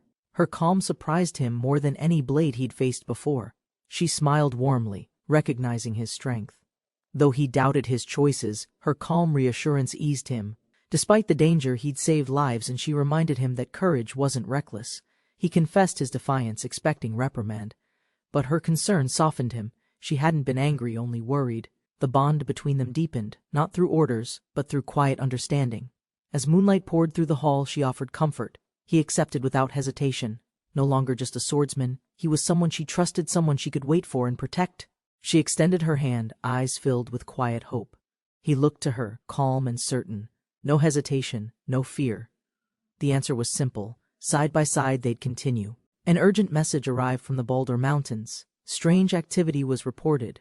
Winter preparations accelerated. Steel-eating gargoyles attacked villages. Authorities investigated the creature's origin, suspecting something deeper beneath the surface. Evidence showed the monsters sought minerals. Dead adventurers were found near hidden mines. Resources underground were likely disturbed. Economic shifts hinted at scarcity. The threat wasn't random, it followed a pattern. Len, once dismissed for lacking talent, was steadily improving. His growth impressed observers. With effort and persistence, he approached mastery. The potential to wield forbidden techniques began to seem possible. Days after the gargoyle threat ended, Len joined an expedition. With companions and horses, he traveled through villages. The region remained tense. Watchfulness was necessary. Calm masked the threat beneath. During a break, Len's bond with a new horse deepened. Once wild, it recognized him as master. The others noticed its rare bloodline. Its calm nature concealed lingering monstrous strength. The horse, still young, had immense potential. Monster's blood granted it long life and growth. Len realized they'd travel together for years. This was no ordinary steed, it was destiny-bound. Len accepted the horse as his partner. Their bond deepened. Responsibility followed. He would name it soon. Meanwhile, Klausel remained peaceful for now. Time was moving, and so were hearts. A servant approached Len with news. A birthday celebration was coming. Lady Lycia's party was planned for summer. Len decided to stay. A gift idea began forming in his mind. Villagers welcomed the visiting party warmly. Supplies were unloaded. Len worked alongside others, helping where needed. Life outside battle moved slower, but it mattered. Each gesture built trust and deeper purpose. The travel route was mapped. Villages near the Boulder Mountains awaited. Len noted their proximity to dangerous lands. Ignart's name surfaced again, his past tied closely to unrest in that region. The Boulder Mountains had long hidden peril. Centuries ago, Marquis Ignart used a demon stone there. Once a haven for weak monsters, it turned into a battleground through his dark ambitions. Within those peaks lived Asval, an ancient red dragon. Intelligent and proud, it challenged only the strong. Ignart awakened it with forbidden power. That act reshaped history and the mountains forever. Asval, corrupted by the Demon King, turned feral. The 7 heroes defeated it. its remains vanished into a volcano. Time passed. Its body melted, but not everything was lost within. The demon stone of Asphalt endured. Buried deep, it infused the mountain. Ignart rediscovered it, unleashing its dormant power. Monsters around the region evolved stronger, deadlier, shaped by that same forbidden source. Ignart, consumed by grief and rage, blamed the world. He sacrificed all, seeking power. But the land bore scars. Len gazed at the mountain, calm now, but history still echoed loudly. Villagers reported a water shortage. Fallen trees blocked the river upstream. Recent storms had caused trouble. The local knights were still occupied, but help was needed. A decision was required. Len stepped forward, volunteering to assist. Confident in his growth, he offered to handle the obstruction. The request was simple, just trees, but he treated it with quiet determination and purpose. Word spread. Len Ashton was the rumored hero. Embarrassed, he stayed composed. His humility disarmed doubts. Despite strength, he remained grounded, just a young man, earning respect through action, not status. Len set out early. His task was clear the blocked river. Alone in the forest, he approached the site. Towering fallen trees marked the cause of the disruption. Assessing the terrain, Len climbed above. With precision and strength, he struck. Trees tore loose. The force of impact shook the ground. He moved deliberately, focusing on the task ahead. One tree slipped unexpectedly, splashing water everywhere. Soaked but unfazed, Len stood calmly. The flow resumed. His effort paid off, though messier than planned. Still, the job was done right. A cloaked figure appeared, observing Len's effort. She questioned his method, suggesting magic instead. Her sudden presence was unexpected. Len froze. The calm forest now carried the weight of tension. Startled, Len drew back, recognizing her. She scolded him for leaving Clausel. Her tone was teasing but concerned. Len defended his actions, insisting it wasn't play. The situation grew awkward. She warned him about falling ill. Len tried to explain, flustered by her presence. Her smile lingered. The moment was strange, quietly warm, yet edged with unspoken emotions beneath the words. Len's soaked clothes suddenly dried. He was stunned. The girl had used magic practical, not flashy. It hinted at mastery of subtle arts. Her presence remained light, yet oddly commanding. She claimed her magic was meant for cleaning, not drying. Len reflected on how little he still understood about magic. Her oddity amused him. Her purpose, though, remained unclear. A pack of black-furred boars emerged. Sharp-eyed and restless, they surrounded the area. Len remained calm but alert. The real danger had arrived, and this time, it wasn't just fallen trees. The boars had likely fled their feeding grounds after destruction struck. Len and the girls stood ready. The cause didn't matter now, only the fact that danger was fast approaching. Len moved instinctively, shielding her. She questioned his action, surprised. But his answer was clear, he intended to protect her. No hesitation. His stance was firm, sword drawn in defense. The boars charged. She stepped back, stunned by his resolve. Len stood between her and the threat, silent, determined. A moment of danger, but also clarity. He chose to protect. The boars lunged with primal force. Len didn't falter. She watched in silence, a flicker of admiration in her eyes. In that instant, the rumors of his strength felt real. She acknowledged him hero, brave, and unexpectedly endearing. Her words caught him off guard. But beneath her teasing, a purpose stirred. She had something else in mind, beyond simple observation. She asked him to return to the capital. He declined without hesitation. Her smile faded. Though playful, her eyes hinted at something serious, something he wasn't yet ready to accept. She announced her departure, turning away with a gentle smile. Her time with Len was brief but genuine. She left toward the Baldur Mountains, carrying more than she admitted. Len reached out, words unfinished. She vanished in a magical surge, taking the logs with her. The river returned to silence. He stood alone, unsure of what had just passed. Confused, Len pondered her identity. Her magic, voice, and self-reference felt cloaked. Mystery surrounded her. One thing was clear, this was no ordinary girl, and she had unfinished business ahead. A thought lingered, could it be her? The resemblance was uncanny. Yet logic dismissed it, this place felt too remote, too mundane. Still, something deeper whispered that fate was shifting. Ren and his group returned victorious from their recent expedition. Preparations began quickly for the young lady's birthday. Ren agreed to help organize the incoming supplies in the storage hall. Amid bustling servants and stacked crates, Ren's strength amazed all as he lifted heavy barrels effortlessly. Lady Lycia quietly searched through the storeroom, eyes sharp, hands brushing past the boxes. Lycia's eyes lit up, she found the black case she was looking for. Clutching it tightly, she turned around, startled by Ren's voice calling out to her with concern. Flustered, Licia fled with the box in hand. Ren, puzzled, watched her go. Her sudden shift made him wonder, had she found something secret? He decided not to press it. Alone in town, Ren pondered Licia's gift. He'd already given her clothes before. Jewelry felt too intimate. He sought something thoughtful, then spotted a rare hawk soaring through the sky.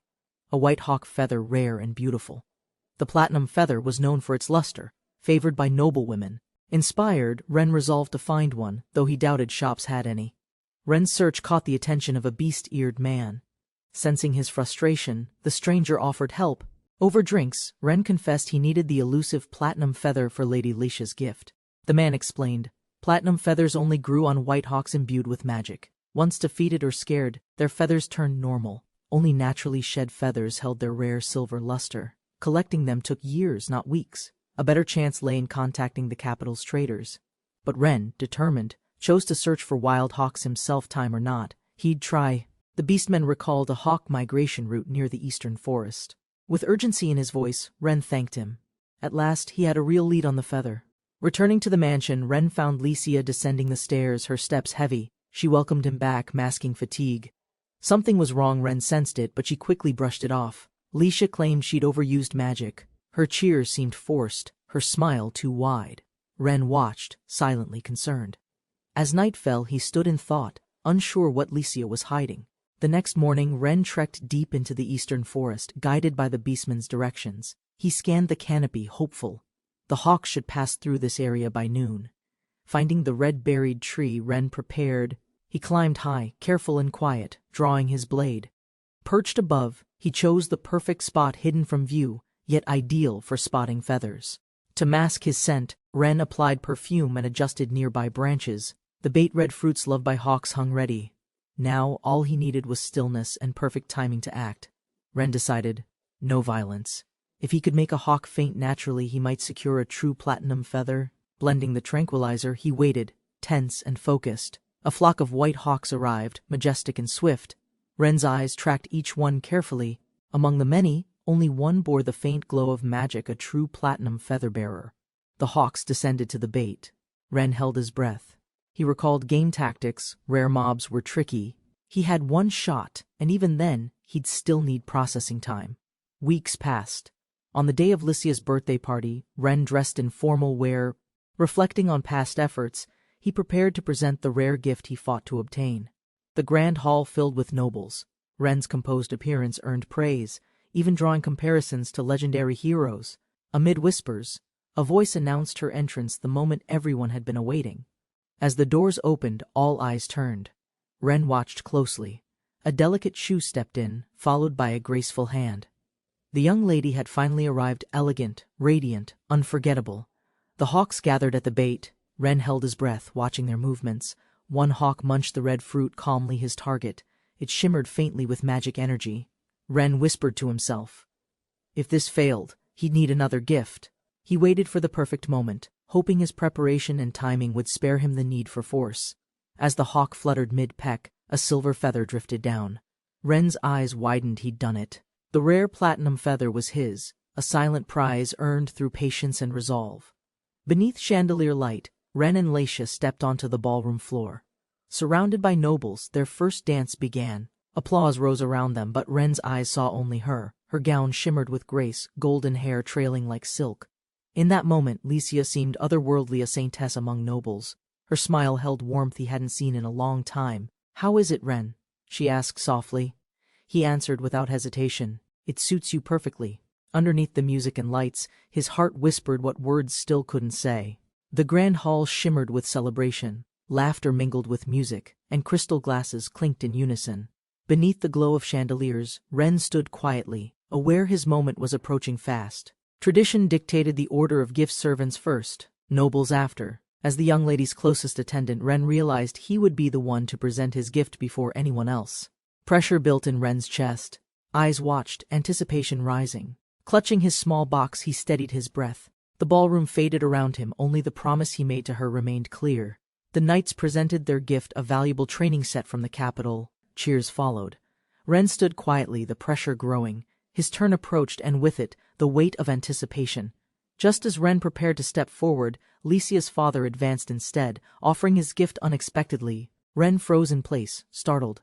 The order had shifted, his carefully timed moment was slipping. Confusion churned inside Ren. Was his gift being dismissed? But a quiet voice reassured him this change wasn't neglect. It was trust, a gesture from someone who understood him deeply. Though last to present his gift, Ren no longer cared. Stepping forward with calm conviction, he held the carefully wrapped box, the result of patience, risk, and silent determination. He offered the gift with quiet sincerity. Licia accepted it with care. Her hands trembled slightly, her eyes soft. She hugged it close, emotions written across her glowing expression. In that quiet moment, surrounded by nobles and applause, her joy said everything. Ren watched her silently, heart full. His journey was worth it for this single, genuine smile. Licia cradled the gift gently, cherishing it even before unwrapping. To her, its worth wasn't in rarity, but in the hands that offered it, sincere, steady, and full of care. She slowly unwrapped the box. Light shimmered from within, catching the eyes of every guest. At the center of the ballroom, a quiet awe settled as magic met sentiment. Licia's eyes widened in wonder. Her expression softened into one of pure joy. In that radiant moment, Ren knew his gift had reached her heart more deeply than any words could. Inside the box rested the platinum feather, encased in soft velvet. It shimmered like starlight, rare and breathtaking. Gasps spread across the ballroom as guests realized what they were witnessing.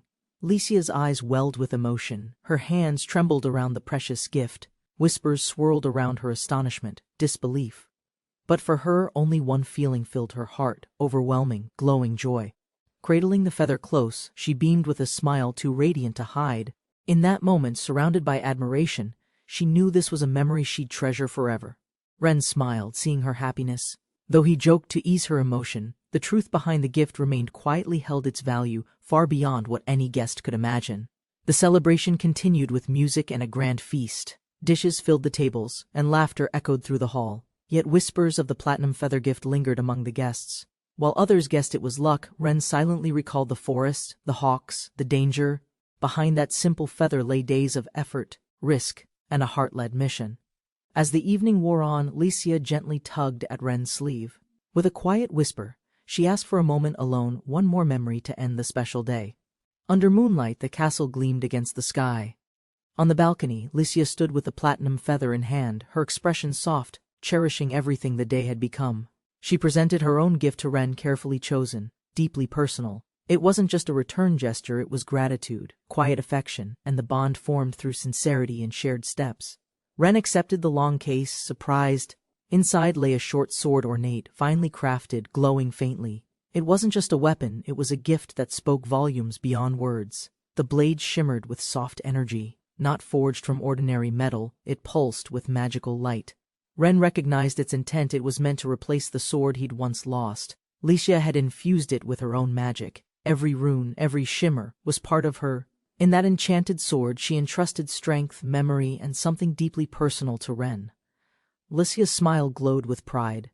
She had spent countless days imbuing the sword with her magic. What seemed effortless tonight had been born of quiet, unseen sacrifice. Ren remembered her fatigue, those drained eyes, her forced smile. Now he understood. Every bit of magic, every moment, had been poured into this gift meant just for him. Lifting the sword with reverence, Ren felt warmth surge through the hilt. In that single moment, bound by mutual care and effort, he knew this was happiness he'd never forget. Ren was caught off guard. She had given him a gift on her birthday. Her gaze was sincere, her words uncertain, yet filled with warmth and unspoken gratitude. Licia admitted she simply wanted to celebrate both of them. Despite the timing, despite the past, today mattered more. Her gesture spoke not of obligation, but of affection. As laughter broke the quiet, the night sky sparkled above them. Two hearts, gently entwined by kindness and effort, shared one thought: whatever came next, this day would never fade. Silence settled between them as stars glittered above. In that stillness, both realized how similar they truly were, two hearts drawn together by effort, sincerity, and a bond slowly deepening. As they looked out over the sleeping town, a quiet promise passed between them, not just for today, but for the future. Whatever came, they would face it together. Tears welled in Licia's eyes, not of sadness, but of joy too full to hold. In that moment, Ren understood. They had both given each other something far greater than gifts. Beneath the starry sky, she held her words close, shielding them behind a soft smile. Some truths weren't meant to be spoken, only treasured in silence. She promised with a gesture, not a vow, a finger to her lips, eyes shimmering. She sealed the moment. Whatever lay unspoken, Ren understood. That was enough for him. Months passed since Lycia's birthday. In the distant city of Ubeheim, far from Klausel, a mysterious figure approached a noble estate, silent, cloaked, and driven by a hidden purpose. Without an appointment, the guest arrived at the grand gates of Marquis Ignart's residence. The guards hesitated, wary until a breeze revealed a familiar face beneath the traveler's hood. Recognition dawned too late. The noble's servant bowed deeply, flustered by the misunderstanding. But the visitor remained calm. Concealment had been her choice, for what she sought demanded secrecy. Inside the stately residence, doors opened for the cloaked visitor. Awaiting her was Marquis Ulysses Ignart, composed and curious, unaware of the significance her arrival would soon carry. She unveiled her identity, Cronoa Highland, headmaster of the Imperial Military Academy, renowned as the world's greatest wizard. Calm and assertive, she greeted the Marquis with a familiar, knowing gaze. Polite exchanges followed. Tea was requested. Cronoa, smiling warmly, asked for another presence to join their meeting, someone named Edgar. Whatever the topic, it wasn't a casual visit. As tea was served, conversation turned delicate. Cronoa sipped with grace, evading questions about her sudden travels. Her purpose, however, soon became clear. She came to learn more about Len Ashton. The Marquis, curious but cautious, asked her intent. Cronoa, smiling faintly, offered no secrets, only sincerity. She admitted she owed much to Len and to the family that had embraced him. Beneath the pleasant tone and subtle glances, a deeper interest stirred. Whatever tale Len carried, it had drawn the world's most powerful mage across cities, and it had only just begun. The Marquis remained guarded. Fiona's illness had bound their families together before, but Len's name stirred new concern. Cronoa, light-hearted yet sincere, promised clarity, but on her own terms. She recalled a rare feeling, being protected. It warmed her then, and lingered still. Whatever her reasons, they were genuine. Len had touched something deep within her, even if unknowingly. With the mood softened, Edgar was asked to recount what had happened in Klausel. But even as he began, one truth remained: he had never clearly seen Len's face. The reason for the unclear memories became apparent. Len had been covered in wounds. His presence left a mark not just through action, but through pain silently endured. Cronoa walked the halls of the Ignart estate, where a joyful voice called her name. Fiona, the Marquis's daughter, greeted her with energy, standing tall after long recovery. Fiona's strength had returned, her spirit bright. Thankful for every step, she welcomed Cronoa with warmth. They spoke like old friends, yet something deeper lingered beneath Cronoa's calm smile. Cronoa sat beside Fiona in the quiet room. The girl placed a hand on her chest, grateful. Recovery had been hard, but her strength and courage had quietly returned. Cronoa confirmed her progress with a gentle warning. The enchanted necklace must never be removed. It was both safeguard and proof of how far Fiona had come.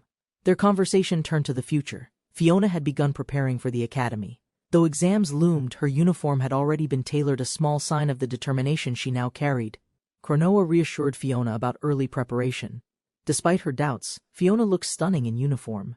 Yet the label of student still felt strange after months of isolation and fragile recovery. Fiona recalled her brief visit to the capital. The crowds, the unfamiliar faces, all future classmates. Doubts crept in. Could she fit in? Could she make friends after so long? Cronoa listened quietly, then smiled. She believed in Fiona not because of strength or grades, but because of heart. Sometimes, that belief alone was enough to guide someone forward.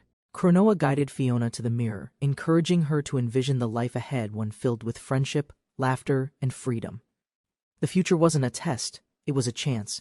Fiona stared at her reflection, seeing more than a uniform. She saw possibility. Step by step, fear gave way to hope. Her new life wasn't far, it was waiting. With quiet resolve, she moved forward. A single step, then another. In her eyes, uncertainty faded, replaced by the spark of someone ready to start again, without fear. The academy stood tall, vibrant with life. Fiona stepped onto its grounds, her heart racing. Students bustled past, unaware that today marked the quiet arrival of someone newly reborn. Sunlight danced on her hair as she walked beside a boy. She felt the wind carry away doubt, replacing it with the thrilling, terrifying pulse of possibility. It hit her all at once: she'd truly made it. Overwhelmed by wonder, Fiona froze, hands to her cheeks. It wasn't fear this time. It was joy, real and bursting. Fiona hid her face in flustered embarrassment. The imagined future with someone she hadn't even met left her overwhelmed. Cronoa, watching gently, understood it was the first blush of hope. Night fell.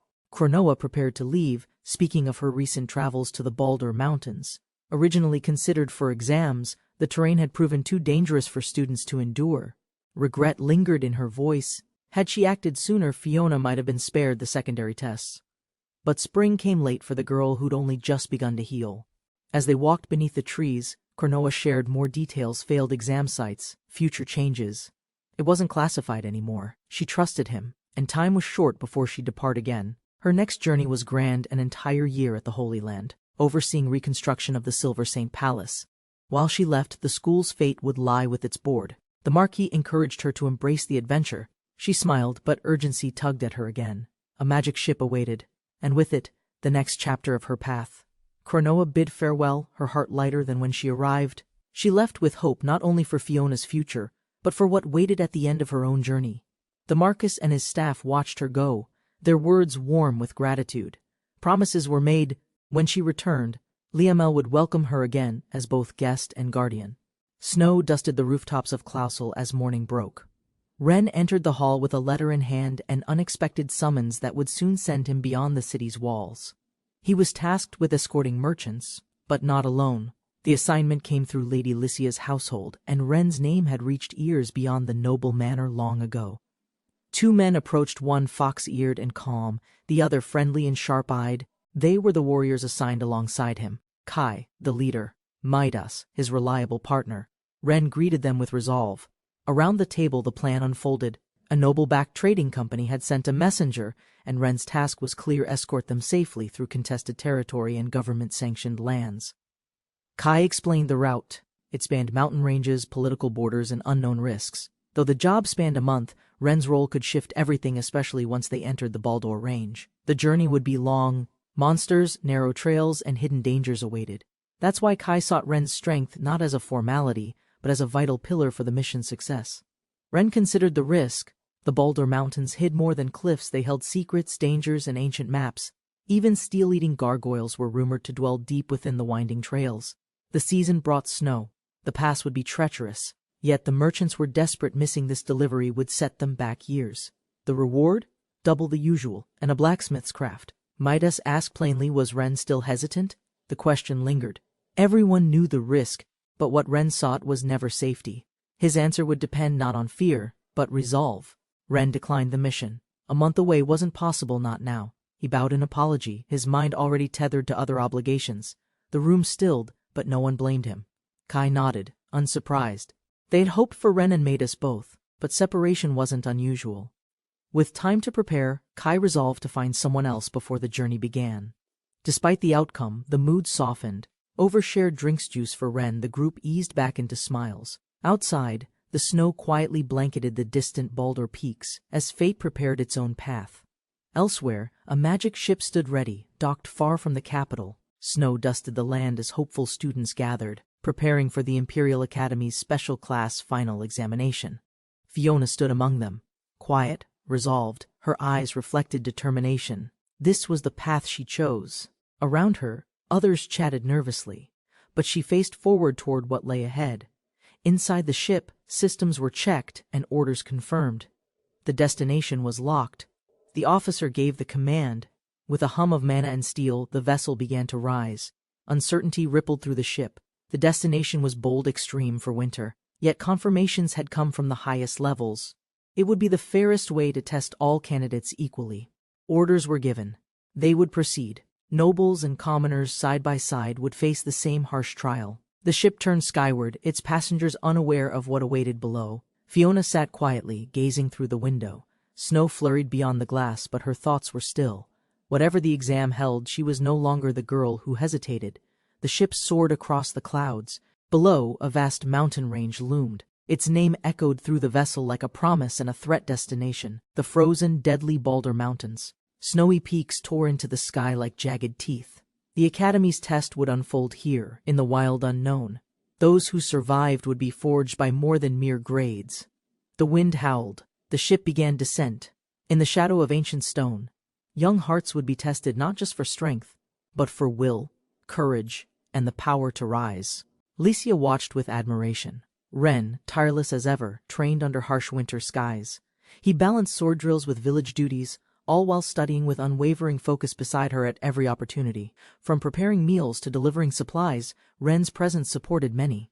Snow had buried the region, yet his work continued between rooftops, records, and quiet conversations over tea with the ever-determined Licia. Reports piled in. The snow's weight crushed homes and cut roads. Night requests rose. With calm precision, Ren helped assess and organize, acting far beyond his years and with her trust. Ren stepped forward, offering help to resolve the snow crisis. He remembered past repairs with his father. This time, it was his turn to contribute, not as a child, but a leader. Assigned to the expedition, Ren embraced the task with calm resolve. Preparations began swiftly, but before the day could end, dark smoke rose over the mountains, an urgent cry for help. From the fortress in Baldur Mountains, the emergency signal blazed. The situation had changed. Ren looked on, realizing that what awaited would no longer be a mission but a turning point. Ren offered to help resolve the village's crisis. Volunteering for the expedition, he prepared to assist again until a smoke signal from the Baldur Mountains changed the situation completely. A fortress near the mountain's center signaled for help. Lezard handed Ren a letter, another nomination. Shockingly, it was from Midas, the one now trapped and freezing inside the fortress. Midas and his team were likely out of supplies. Lezard revealed their survival chances were slim. With urgency rising, Ren declared, one of the adventurers was a friend of his. Ren volunteers for the village snow relief expedition. His inclusion is confirmed until a smoke signal from the Baldur Mountains alerts them of unexpected danger. Circumstances shift as the day ends. A fortress used by adventurers signaled distress. A nomination request reveals Midas is trapped. With limited supplies and freezing conditions, Ren learns a familiar face is in grave danger. Suspecting a trap tied to the hero's faction, Lezard prepares knights for aid. To prevent further entanglement, Ren insists on joining the mission, personally ready to face the Baldur Mountains again. Len voiced his intent to protect the people of Klausel. Surrounded by familiar faces, he stood determined. Lezard acknowledged his resolve and assigned him to assist under one strict condition.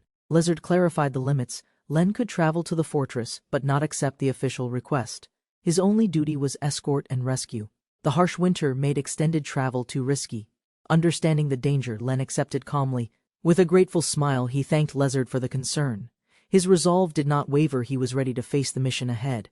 At the fortress gates, Len joined the departure. Supplies were loaded, orders issued. Suddenly, Lady Licia rushed over. Her presence halted him, her expression calm but determined as she called his name. Len turned as Licia approached quickly. She asked him to extend his hand without hesitation. Trusting her, Len obeyed. Magical sigils began to shine as her spell silently took effect. Licia channeled her energy into him. Len could feel warmth and strength flooding his body. Stunned, he whispered his awe. "Is this sacred magic?" he asked. "Power is flowing into me." Len expressed his wish to protect Klausel, where he truly belonged.